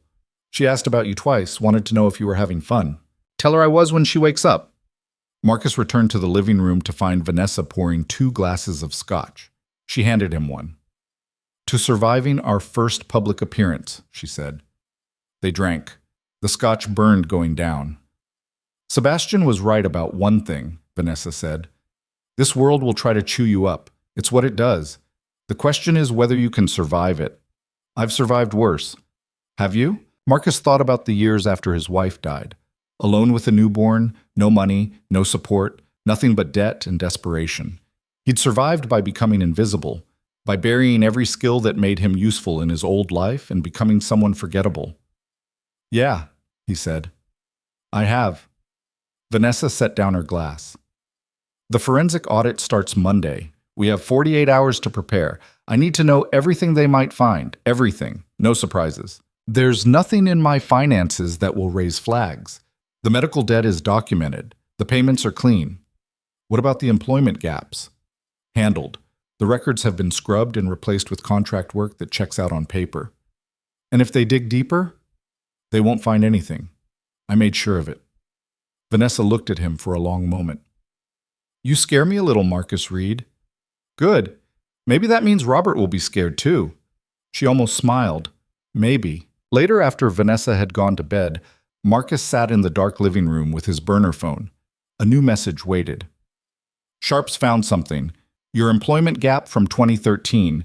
He's traced it to a consulting firm in Boston that doesn't exist anymore. He thinks it's a front. What do you want me to do? Marcus stared at the message. That consulting firm had been legitimate when he worked for it. But the company had dissolved years ago, records scattered. If Sharp kept digging there, he might find connections Marcus couldn't afford to have exposed. He typed back, create a complete paper trail, tax returns, pay stubs, client lists. Make it so detailed that questioning it looks paranoid. That's expensive. I don't care, do it. Done. Should be ready by Monday morning. Marcus deleted the conversation and sat in the darkness, thinking about all the lies he was stacking on top of each other. Eventually, the weight would become too much. Eventually, something would crack. But not yet. Not before Chloe was safe. Not before Vanessa's company was secure. Not before Robert Chen and everyone like him learned that invisible men could be the most dangerous of all. Marcus stood and walked to the window looking out at the city. Somewhere out there, Robert was planning his next move. Sharp was digging through records. Sebastian was nursing his wounded pride. Let them plan. Let them dig. Let them scheme. Marcus had spent 15 years learning how to survive in the shadows. Now he was going to teach them all what happens when shadows learn to fight back. He pulled out his regular phone and texted Patricia. I need a meeting with Vanessa's lawyer. Tomorrow. Early. The response came minutes later. Done. 9 a.m. What's this about? Marcus typed, insurance. Because that's what all of this was. Insurance against the moment when being invisible stopped being enough. When playing defense turned into offense. When Marcus Reed stopped being the man no one noticed and became the man everyone feared. That moment was coming. Marcus could feel it. And when it arrived, he'd be ready. The meeting with Richard Voss started at 9 sharp. Marcus sat across from the lawyer in a conference room that smelled like expensive coffee and old money. Vanessa hadn't come. She'd trusted Marcus to handle this alone, which said something he hadn't quite processed yet.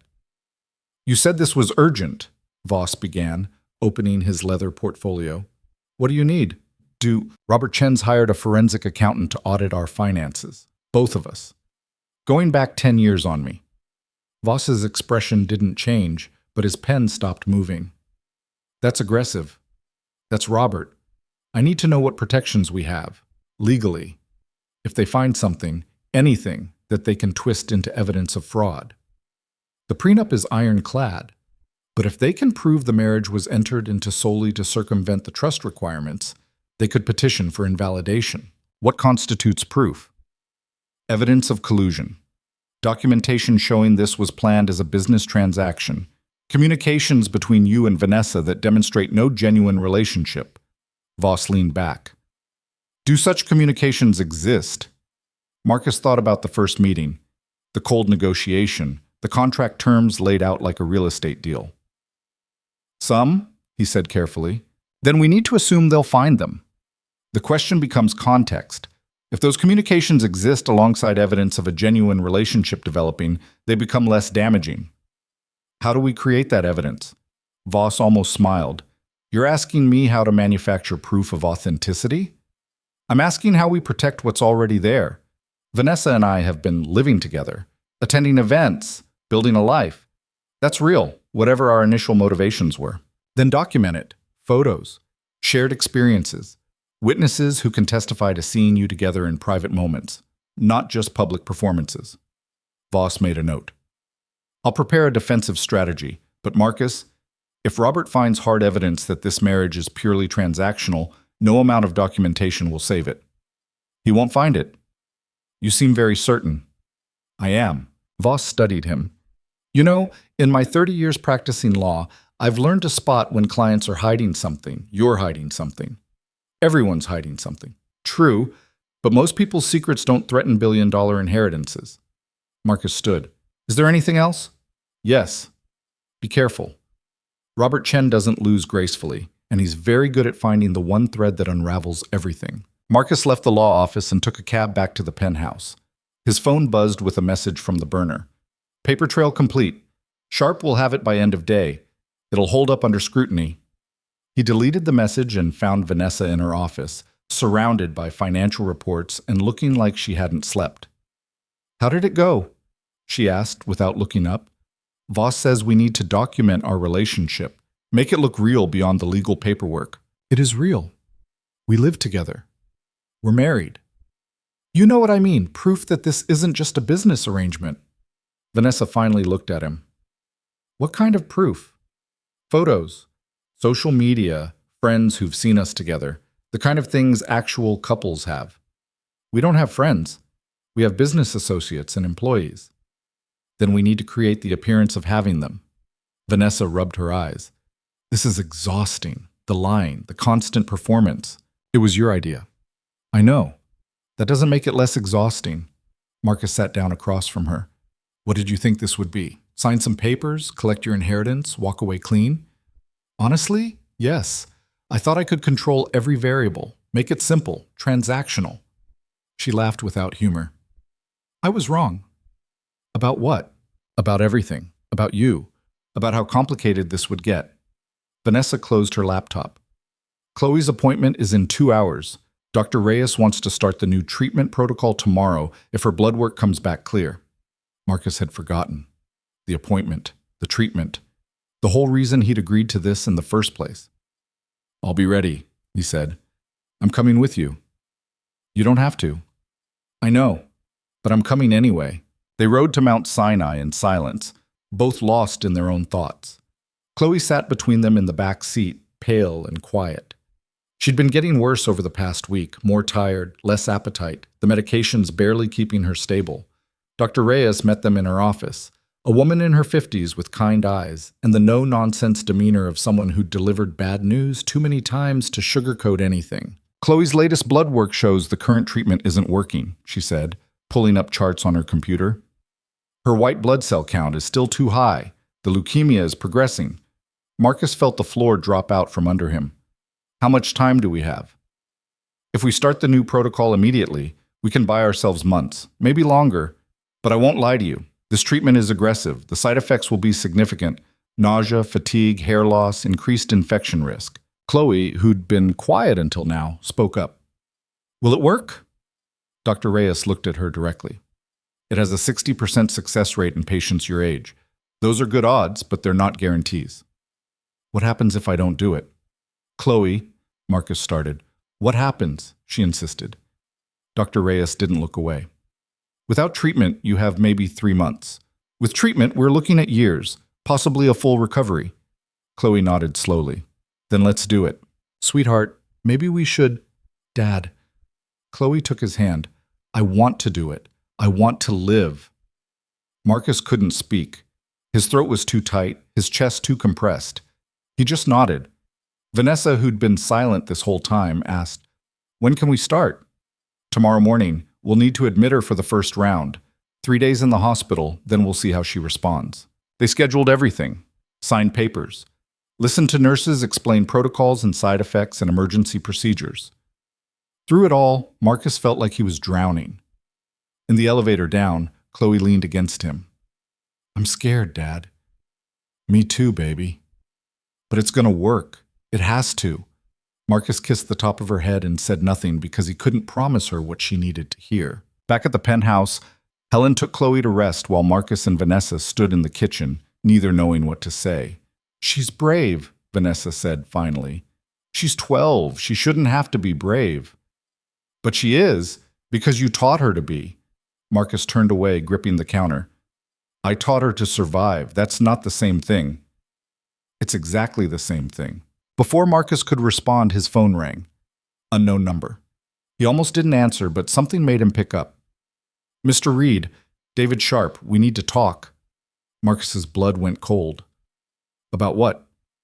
"About your employment history, specifically 2012 through 2014. I found some interesting discrepancies." "I'm sure whatever you found has an explanation." "I'm sure it does, which is why I'd like to meet, today, unless you have something to hide." Marcus looked at Vanessa, who was watching him with growing concern. "Where?" Marcus asked. "There's a coffee shop on Madison and 72nd, 1 hour." Sharp hung up before Marcus could respond. What was that? Vanessa asked. The investigator. He wants to meet, says he found something in my employment records. The records you had cleaned? Yeah. So it's a bluff. He's fishing. Maybe. Or maybe he found something we missed. Vanessa grabbed her phone. I'm calling Voss. No. If I bring a lawyer, it looks like I'm guilty. I need to handle this myself. Marcus, trust me. I know how to deal with people like Sharp. Vanessa looked like she wanted to argue, but something in Marcus's expression stopped her. Fine, but call me the second it's done. The coffee shop was generic and crowded, the kind of place where conversations got lost in the noise. Sharp sat in the back corner, nursing an espresso, watching the door. He was younger than Marcus expected, early 40s, fit, with the sharp eyes of someone who noticed everything. Mr. Reed, thanks for coming. Sharp gestured to the seat across from him. Coffee? I'm fine. What do you want? Direct. I like that. Sharp pulled out a tablet. Let's talk about Boston, 2012 to 2014. You worked for a consulting firm called Meridian Strategic Solutions. That's right, except Meridian Strategic Solutions dissolved in 2015. No forwarding address. No successor company. And when I tried to track down your colleagues from that period, I found exactly nothing. No LinkedIn profiles, no current employment records. It's like they all vanished. Marcus kept his expression neutral. Companies go under. People move on. It was almost 15 years ago. True, but here's what's interesting.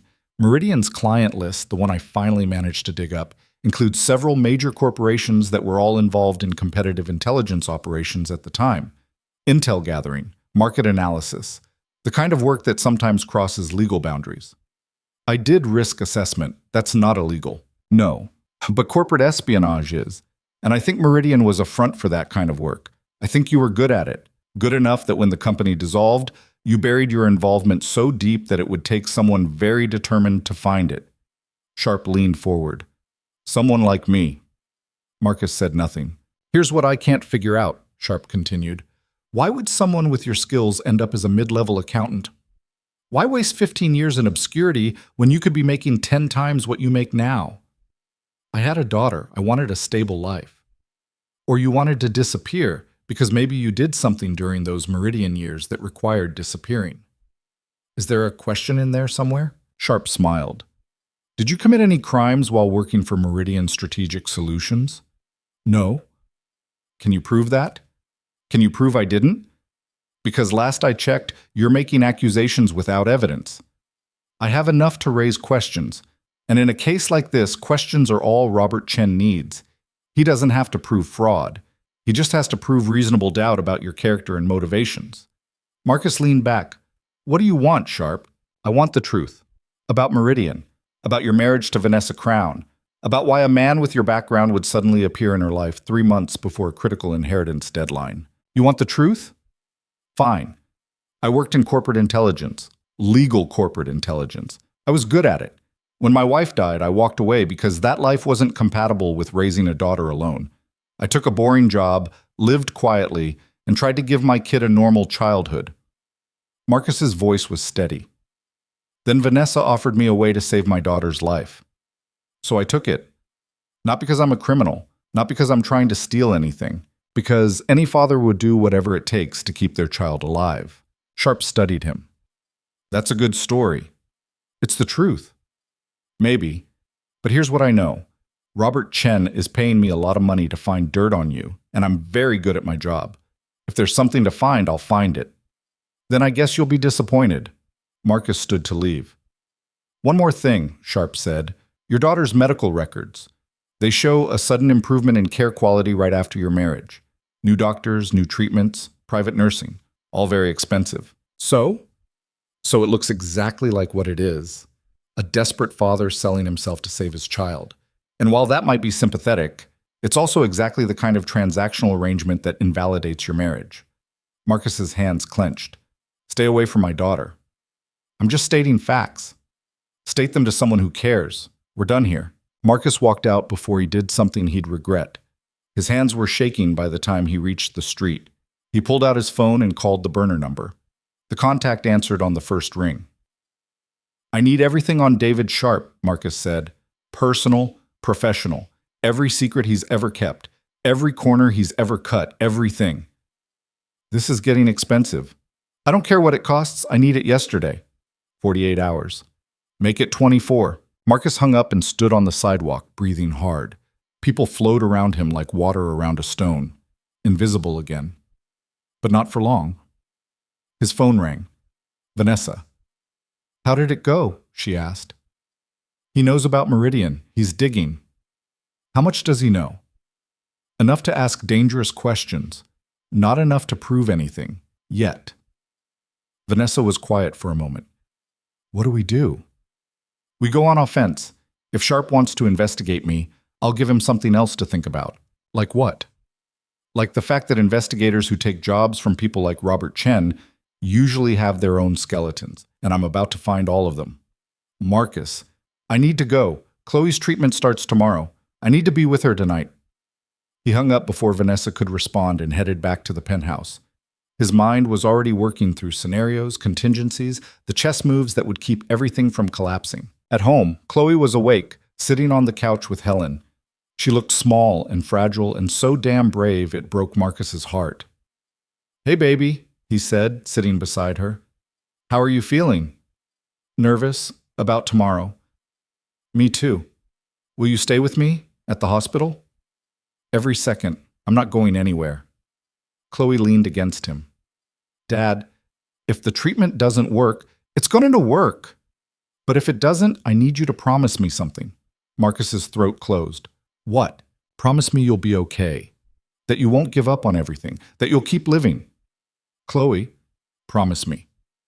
Marcus held her tight. I promise. But you need to promise me something too. That you'll fight. That you won't give up. I promise. They sat there together until Chloe fell asleep. Marcus carried her to bed, tucked her in, and stood watching her breathe until Helen gently suggested he get some rest himself. But Marcus couldn't sleep. He went to his room and pulled out the burner phone. Messages were already coming in, preliminary information on Sharp. The man had been FBI, like Robert said, but he'd left under unclear circumstances. There were hints of an internal investigation that went nowhere. Whispers about evidence mishandling on a major case. Marcus read through everything, building a picture. Sharp was good at his job, but he wasn't clean. Nobody was clean. You just had to know where to look. His regular phone buzzed, a text from Vanessa. Can't sleep. You awake? Marcus typed back. Yeah. Want company? He hesitated, then replied, Sure. 5 minutes later, Vanessa appeared in his doorway wearing sweatpants and a t-shirt, looking more human than he'd ever seen her. Couldn't turn my brain off, she said, sitting on the edge of his bed. Kept thinking about Chloe, about the treatment, about everything falling apart. It's not falling apart. Isn't it? Robert's coming after us. Sharp's digging up your past. The board is circling. And tomorrow your daughter starts a treatment that might not work. Marcus didn't have an answer for that. Vanessa looked at him. How do you do it? Stay calm when everything's chaos? I'm not calm. I'm terrified. I'm just good at hiding it. You're good at a lot of things you pretend not to be. So are you. She almost smiled. Fair point. They sat in silence for a while. Then Vanessa said, I went to see Chloe earlier, while you were meeting with Sharp. We talked about books, about school, about what she wants to do when she's better. What did she say? She wants to be a writer. Said she's been keeping journals since she was 8. Stories about everything she's seen and felt and imagined. Vanessa's voice went soft. She's remarkable, Marcus. You raised someone remarkable. I did my best. It never felt like enough. It was more than enough. She knows you love her. That's everything. Marcus looked at Vanessa, really looked at her and saw something he hadn't noticed before. She wasn't just playing a part anymore. She actually cared. About Chloe. About this family they were pretending to be. Maybe it wasn't pretending anymore. Thank you, he said, for coming with us today, for caring about her.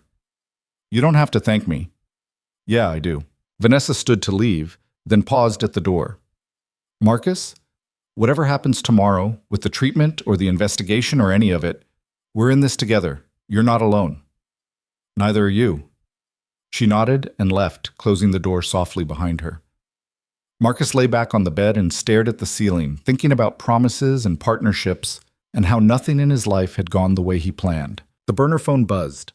More information on Sharp. The internal investigation had been about planted evidence. Sharp had allegedly fabricated documentation to secure a conviction in a fraud case. It was never proven, but it was enough to force his resignation. Marcus read through the details twice, memorizing everything. If Sharp wanted to dig into his past, Marcus would dig right back. And when the time came, he'd use whatever he found to make sure Sharp backed off. It was ugly work, the kind of thing Marcus had sworn he'd never do again. But his daughter's life was on the line. Vanessa's company was on the line. Everything they'd built, fake or not, was about to be tested. And Marcus Reed didn't lose when things got tested. He deleted the messages, turned off the phone, and tried to sleep. Tomorrow, Chloe would start fighting for her life. And Marcus would start fighting for everything else. The next morning arrived too fast. Marcus woke before dawn and found Vanessa already in the kitchen, making coffee with shaking hands. "Couldn't sleep either?" he asked. "Managed maybe an hour." She poured him a cup. "I keep thinking about what Dr. Reyes said. 60% success rate. That means 40% failure. Chloe's going to be in the 60%. You can't know that. I have to believe it. What's the alternative?" Vanessa had no answer. They got Chloe to the hospital by 7. The pediatric oncology floor was painted in cheerful colors that felt obscene given what happened there. Nurses smiled too brightly, doctors spoke in soothing tones. Everything designed to make horror feel manageable. Chloe was admitted to a private room, another benefit of Vanessa's money that Marcus still couldn't quite process. Helen stayed to help with the transition while nurses set up IVs and monitors. Dr. Reyes arrived at 8. "We're going to start the first infusion now," she explained. "It'll take about 4 hours. Chloe might feel nauseous. We have medication for that. The important thing is to stay calm and let the treatment work." Chloe looked at Marcus. "Will you stay?" "The whole time. I'm not going anywhere." Vanessa squeezed Chloe's hand. "Neither am I." The infusion started. Clear liquid dripping through tubes into Chloe's arm. Poison designed to kill the cancer cells killing his daughter. Marcus watched every drop and tried not to think about 40%. An hour in, Chloe started looking pale. By hour 2, she was vomiting into a basin while nurses murmured reassurances. Marcus held her hair back and felt completely useless. Vanessa stood by the window, watching the city, her jaw tight. By hour 3, Chloe had fallen into an exhausted sleep. Marcus sat beside her bed, holding her hand, and wondered how many more times he'd have to watch his daughter suffer before this ended. His phone buzzed, a text from an unknown number. "Check your email. You'll want to see this." Sharp. Marcus stepped into the hall and opened his email, a PDF attachment. He downloaded it and felt his stomach drop. Bank statements. His bank statements. From the week before the marriage, showing the first payment from Vanessa, $250,000, deposited the day after they signed the marriage certificate. Below it, a message. "Looks transactional to me. Robert will have this by end of day. Thought you'd want to know." Marcus called the burner number immediately. "I need you to find out who gave Sharp access to my banking records," he said. "And I need to know now. That's probably Robert's doing. He has connections." "I don't care whose doing it is. Find out how they got it and shut it down." "That's not how this works, Marcus. Once they have the information, then give me something on Robert. Something big enough that he'll back off when I show it to him." "I'm working on it, but this takes time." "I don't have time." Marcus hung up and leaned against the wall, trying to think. The bank statements proved the payment, proved the transaction. Combined with Sharp's questions about Meridian and the convenient timing, it painted a picture that was hard to deny. He needed leverage, real leverage. Something so damaging that Robert would have no choice but to retreat. Vanessa appeared in the hallway. "What's wrong?" Marcus showed her Sharp's email.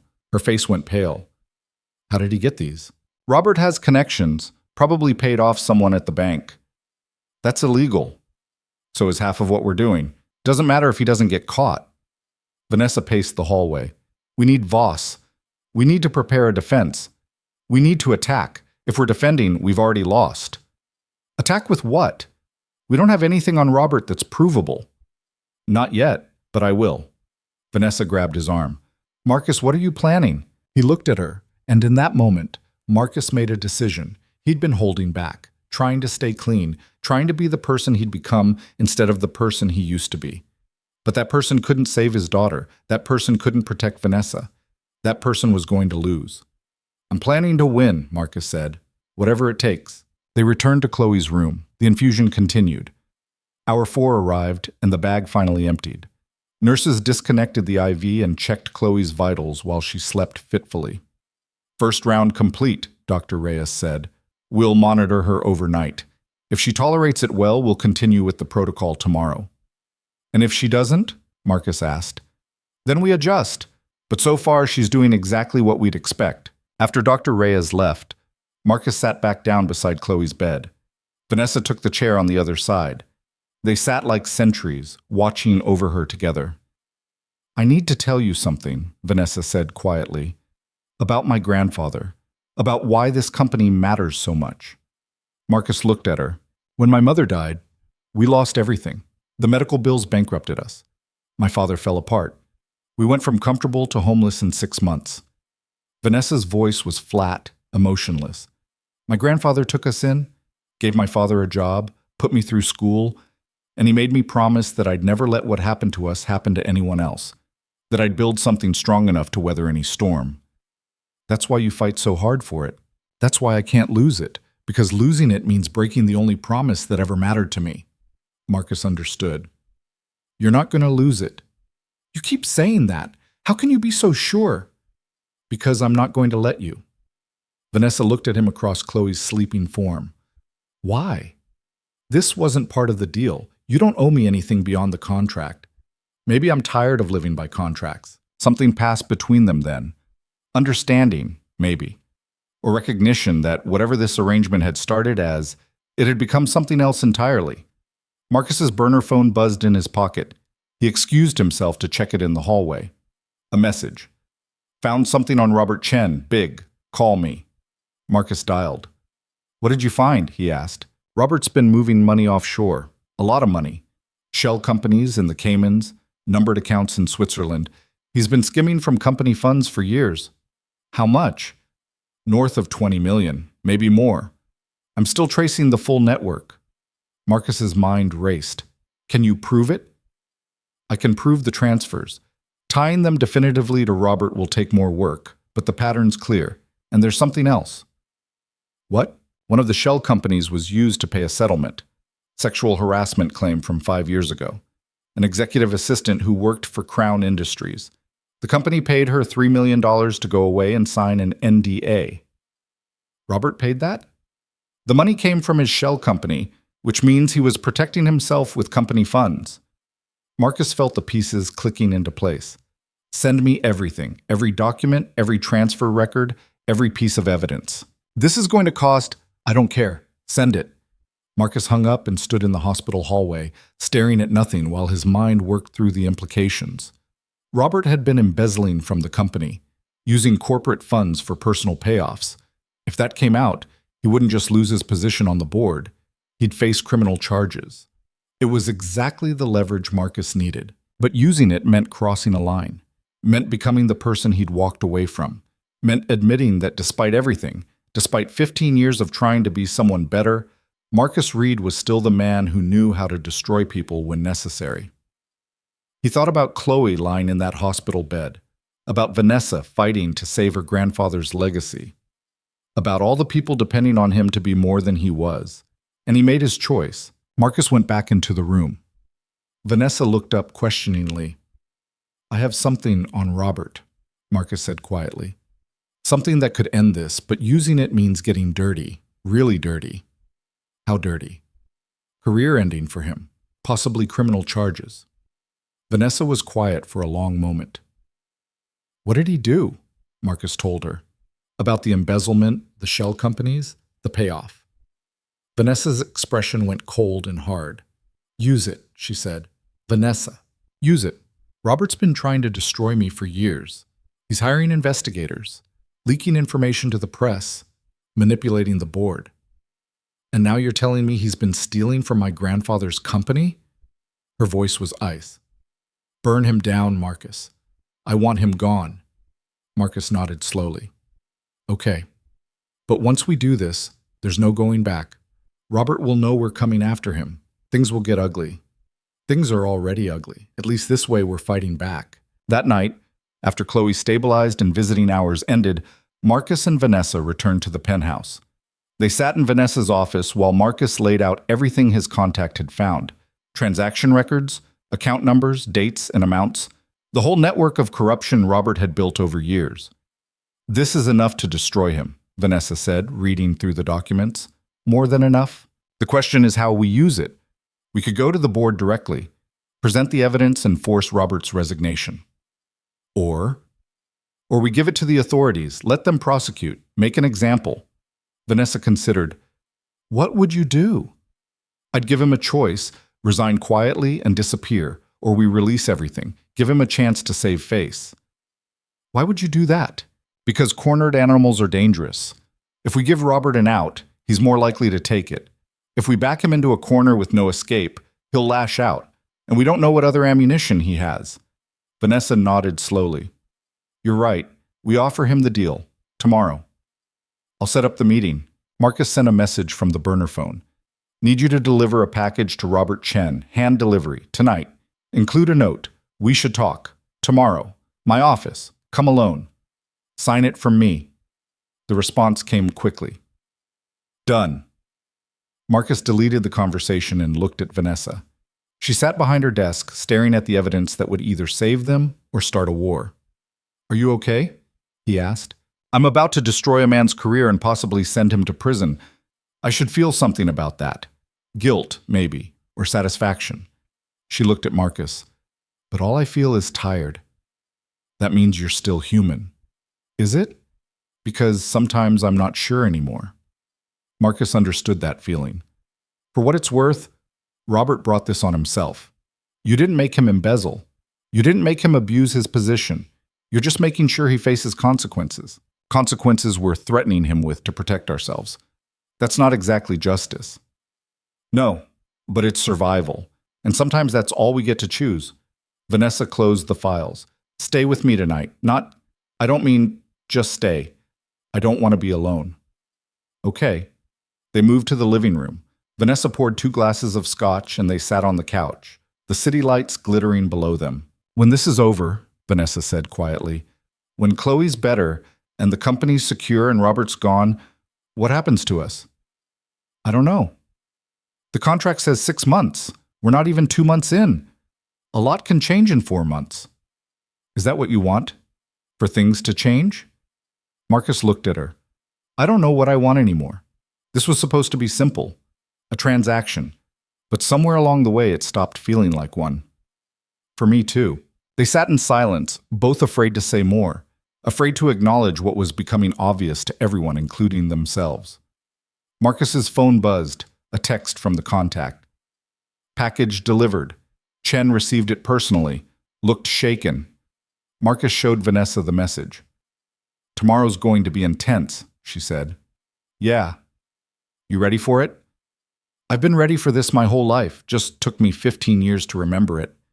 Vanessa smiled sadly. The invisible man becomes visible, something like that. They finished their drinks in silence. Eventually, Vanessa fell asleep on the couch, her head against Marcus's shoulder. He sat there watching her breathe, thinking about choices and consequences and the strange paths that led people to each other. Tomorrow, he'd face Robert Chen. Tomorrow, he'd use everything he'd learned to protect what mattered. Tomorrow, the game would reach its next level. But tonight, Marcus sat with his fake wife in a borrowed life and admitted to himself that nothing about any of this felt fake anymore. And that scared him more than anything Robert Chen could possibly do. Robert Chen arrived at Vanessa's office at exactly 10 in the morning. Marcus watched him through the glass walls, noting the tension in the older man's shoulders, the tightness around his mouth. Robert had seen the evidence. He knew why he was here. Vanessa sat behind her desk, composed and cold. Marcus stood by the window, arms crossed. They'd rehearsed this. Vanessa would do most of the talking. Marcus would be the silent threat. Robert, Vanessa said as he entered, thank you for coming. I didn't have much choice, did I? Robert's voice was hard. That package you sent. very theatrical. Sit down. Robert remained standing. I'd rather not. Let's get this over with. What do you want? Vanessa slid a folder across the desk. Your resignation, effective immediately. You'll cite health reasons, stress. Whatever sounds believable. You'll step down from the board, sever all ties with Crown Industries, and disappear quietly. Robert didn't touch the folder. And if I refuse, then we release everything. The offshore accounts, the embezzlement, the sexual harassment settlement you paid with company funds. Vanessa's voice was ice. We'll give it to the SEC, the FBI, and every journalist who's ever wanted to write about corporate corruption. You'll be lucky if you see daylight again before you're 70. You're bluffing. Marcus finally spoke. We have transaction records going back 8 years, bank statements, shell company documentation, email chains discussing the transfers. We have the settlement agreement with your executive assistant and proof you used corporate funds to pay her off. He pulled out his phone and showed Robert a screen. This is just the summary. We have boxes of evidence. Try us. Robert's face went white. He sat down heavily. How did you... He stopped, looked at Marcus. You did this. You dug all this up. You hired an investigator to dig into my past, Marcus said. I returned the favor. I should have known. The invisible accountant who wasn't really invisible. Robert's laugh was bitter. I underestimated you. We all did. Yes, you did. Robert was quiet for a long moment, staring at the folder on Vanessa's desk. If I resign, the evidence goes away? We keep it, Vanessa said. Insurance. But as long as you stay gone and keep your mouth shut, it never sees the light of day. And Sharp? The investigation? You call him off, today. Tell him you're satisfied the marriage is legitimate, pay him whatever he's owed, and send him away. The forensic accountant? Same thing. Cancel the audit. Make it go away. Robert rubbed his face. He looked older suddenly, tired. You know what you're asking me to give up?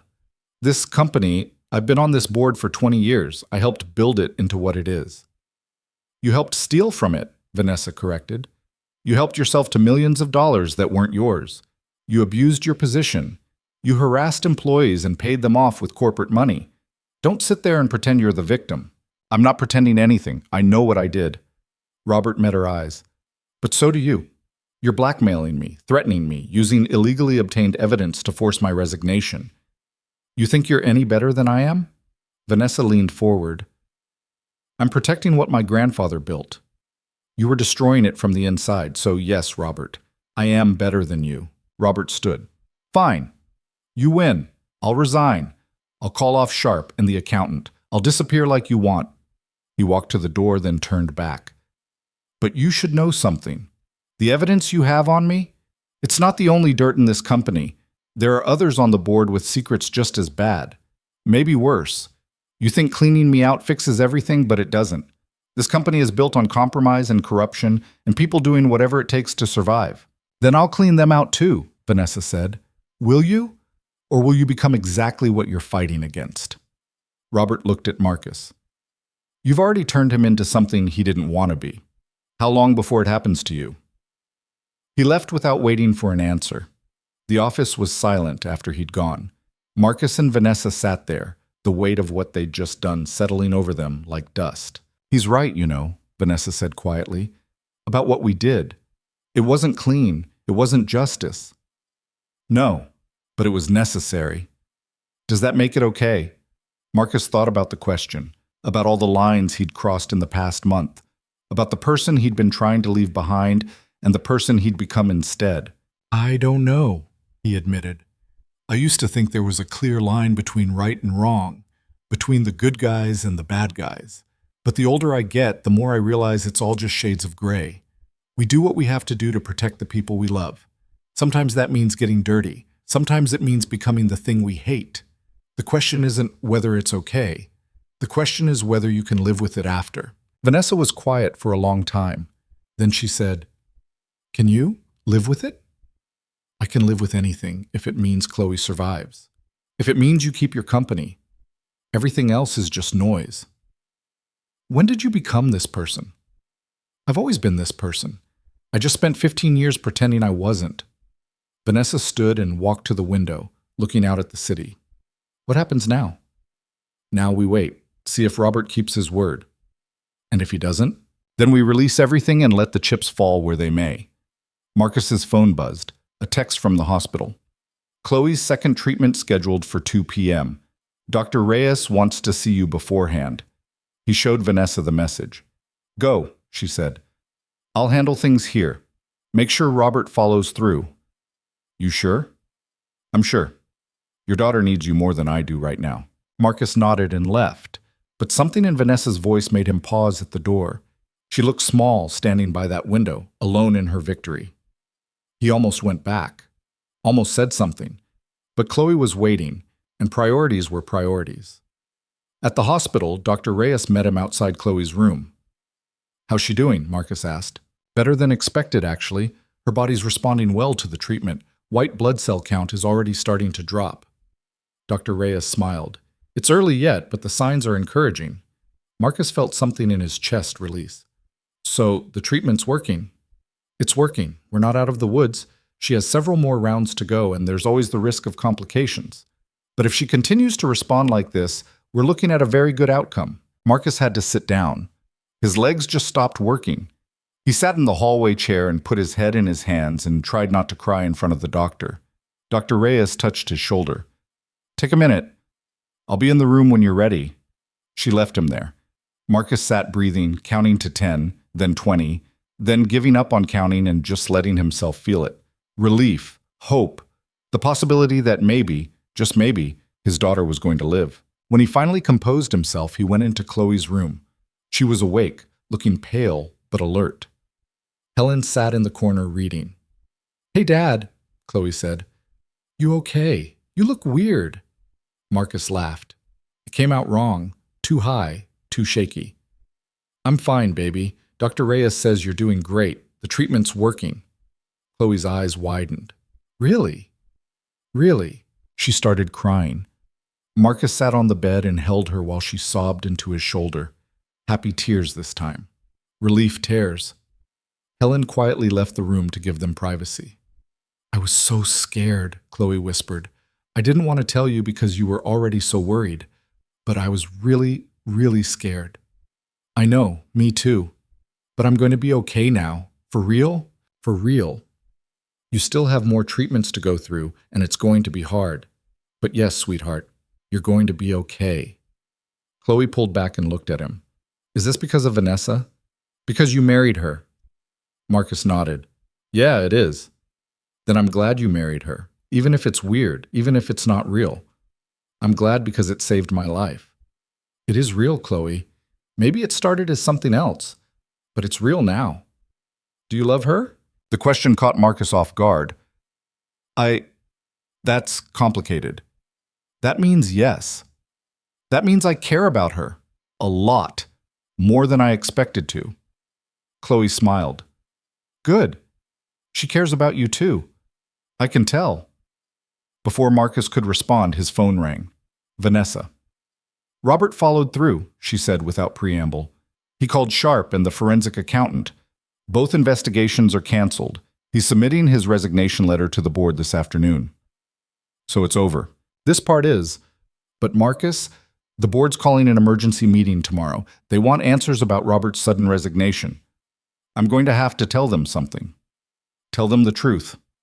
That he was embezzling and you gave him the chance to leave quietly. Show them the evidence if they push back. That makes me look like I've been investigating my own board members. You have been, through me. Own it. You found corruption and you eliminated it. That's not weakness. That's strength. Vanessa was quiet. Then she said, come to the meeting tomorrow. Stand with me when I tell them. You want me at a board meeting? I want my husband at a board meeting. There's a difference. Something in Marcus's chest tightened. Okay, I'll be there. After he hung up, Chloe looked at him knowingly. You definitely love her. Shut up and get ready for your treatment. Chloe grinned. It was the first real smile Marcus had seen from her in weeks. The second treatment went smoother than the first. Chloe still got nauseous, still looked awful by the end, but she tolerated it better. Dr. Reyes was pleased. Marcus sat through all 4 hours holding his daughter's hand and thinking about tomorrow. That night, back at the penthouse, Marcus found Vanessa in her office preparing for the board meeting. Documents covered her desk. She looked exhausted. "You need to sleep," Marcus said. "I need to be ready. The board's going to come at me hard. Douglas and Carol will back me up, but the others, I don't know. Robert had allies. They're going to want answers." "Then give them answers. You found evidence of embezzlement. You protected the company. What more do they need?" "They'll want to know how I found it, who helped me, what other investigations I'm running." Vanessa looked up at him. "They're going to ask about you." "Let them ask. Marcus, if they dig into how you obtained that evidence, they won't find anything. I was careful." "You're always careful. But careful doesn't mean invisible. Not anymore." Marcus sat down across from her. "What are you worried about?" "I'm worried they'll figure out what you are, what you can do, and they'll either try to use you or try to destroy you. Either way, it puts you in danger." "I can handle danger." "Can you?" "Because this isn't corporate intelligence anymore. This is your life, our life.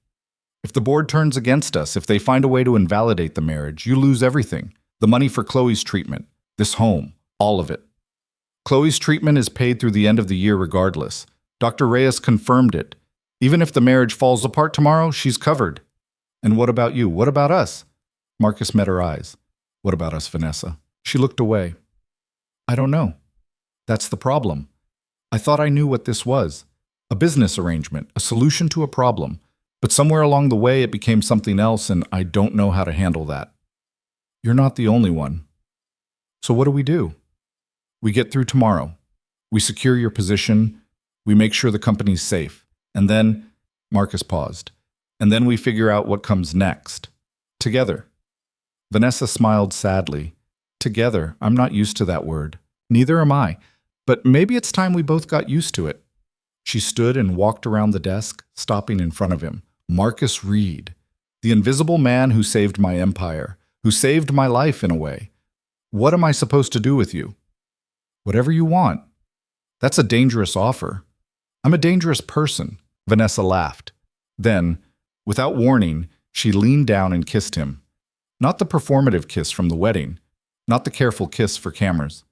A real kiss. Soft and tentative and honest. When she pulled back, Marcus was too stunned to speak. "Sorry," Vanessa said. "I shouldn't have." Marcus pulled her back down and kissed her again. Longer this time, deeper. When they finally broke apart, they were both breathing hard. "This complicates things," Vanessa whispered. "Things were already complicated." "Fair point." She kissed him again and again. Eventually they moved from the office to her bedroom, and somewhere in the tangle of sheets and whispered words, the last pretense fell away. This wasn't fake anymore.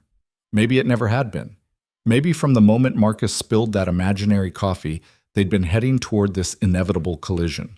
Later, lying in the dark with Vanessa asleep against his shoulder, Marcus thought about the board meeting tomorrow, about Robert's words regarding corruption and compromise, about becoming the thing you fight against. He'd crossed so many lines to get here, invaded privacy, gathered intelligence illegally, blackmailed a man into resignation, used skills he'd sworn he'd buried forever. And he'd do it all again without hesitation. Because that was the truth Robert had been dancing around. There was no such thing as clean when it came to protecting what mattered. There was only effective or ineffective, successful or failed. You either won or you lost, and losing meant watching everything you cared about burn. Marcus had spent 15 years trying to be someone else, someone better, someone who didn't have to make impossible choices or cross uncrossable lines. But that person couldn't have saved Chloe. That person couldn't have protected Vanessa. That person would have drowned under the weight of his own principles while everything he loved slipped away. So Marcus had become someone else instead, someone harder, someone willing to do what was necessary even when it was ugly. Someone who understood that sometimes the only way to protect the people you love is to become the monster they need. And if that made him a bad person, so be it. He'd rather be a bad person with his daughter alive and the woman he loved safe than a good person standing at their graves wondering if he should have done more. The board meeting started at 9. Marcus wore his best suit and stood beside Vanessa as she addressed the 7 remaining members. Douglas and Carol sat in their usual spots. The others, Margaret Foss included, watched with varying degrees of suspicion. "I'm sure you all have questions about Robert's resignation," Vanessa began. I'll make this simple. I discovered evidence that Robert had been embezzling company funds, millions of dollars over multiple years. I gave him the option to resign quietly or face criminal prosecution. He chose resignation. The room erupted. Margaret was the loudest. You investigated a board member without telling us, without authorization. I investigated corruption. I didn't need authorization for that. What evidence? Where is it? Vanessa slid folders across the table. Complete documentation, bank records, shell company transactions. You're welcome to review it. Margaret grabbed a folder and started reading. Her face went pale. Douglas spoke up. If this is accurate, Robert committed serious crimes. We should be involving law enforcement. We could, Vanessa said, or we could handle it internally. Robert's gone. The money can be recovered through civil action. Bringing in the FBI means months of investigation, media scrutiny, and damaged company reputation. I chose to protect Crown Industries over punishing Robert Chen. That's not your decision to make alone, Margaret snapped. It's exactly my decision to make. I'm the majority shareholder and CEO. Robert's removal benefits all of you. Your shares are more secure now than they were yesterday. Unless, Vanessa paused. Unless you have your own reasons for not wanting investigations into board member conduct. Margaret's mouth snapped shut. Marcus watched the dynamic shift. Vanessa had just reminded them all that if she could find dirt on Robert, she could find it on anyone. The threat was implicit but clear. Carol cleared her throat. I think Vanessa did the right thing. Robert's resignation protects the company. That's what matters. Douglas nodded.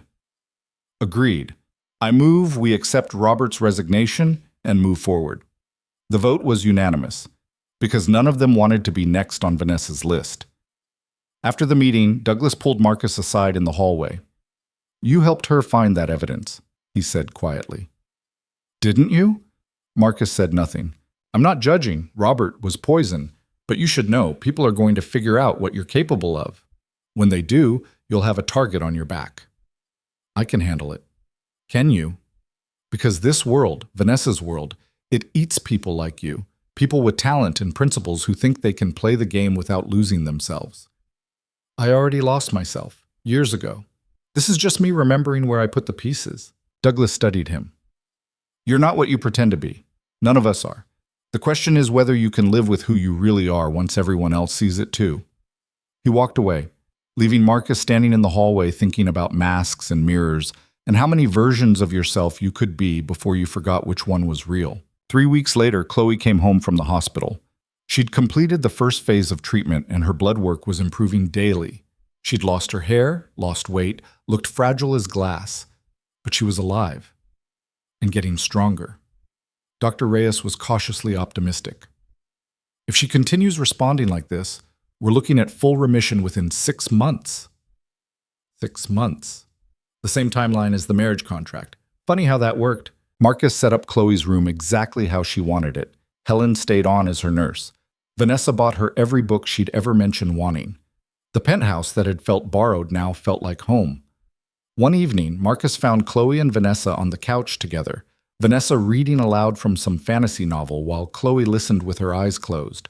And the princess said to the dragon, Vanessa read, "You may have fire and wings and terrible claws, but I have something you'll never understand.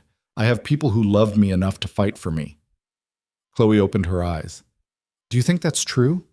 That love makes you stronger? I think, Vanessa paused, glancing at Marcus in the doorway. I think love makes you braver. Because suddenly, you're not just fighting for yourself. You're fighting for someone else. And that changes everything. Is that why Dad married you? Because he loved me enough to fight for me? Yes, that's exactly why. And now, do you love each other for real? Vanessa looked at Marcus. He walked over and sat on the arm of the couch. Yeah, Marcus said, we do. Chloe smiled. Good. Because you're both terrible at pretending you don't. Later that night, after Chloe was asleep and the penthouse was quiet, Marcus and Vanessa stood on the balcony looking out at the city. 6 months is almost up, Vanessa said. 3 more weeks and the trust deadline passes. I'll have full control of the company regardless of marital status. So the contract's fulfilled. Technically, we could divorce, you'd get your second payment, We could go back to our separate lives. Marcus was quiet. But I don't want that, Vanessa continued. I don't want separate lives. I want this family, this life we've built. Even if it started as a lie, it's real now, at least to me. To me, too. So what do we do? Marcus turned to face her. We tear up the contract. We stay married because we want to, not because we have to. We build something real, something that's ours. What about the money, the second payment? Keep it, invest it, give it to charity. I don't care. I didn't marry you for money, not anymore. Vanessa smiled. You married me for money originally, though. Yeah, but I'm staying for you. She kissed him. The city sprawled below them, indifferent and eternal. Somewhere out there, people were fighting their own battles, making their own impossible choices, becoming versions of themselves they never expected. Marcus understood now that there were no clean victories, no perfect choices. Life was messy and complicated and full of gray areas where right and wrong blurred together until you couldn't tell them apart.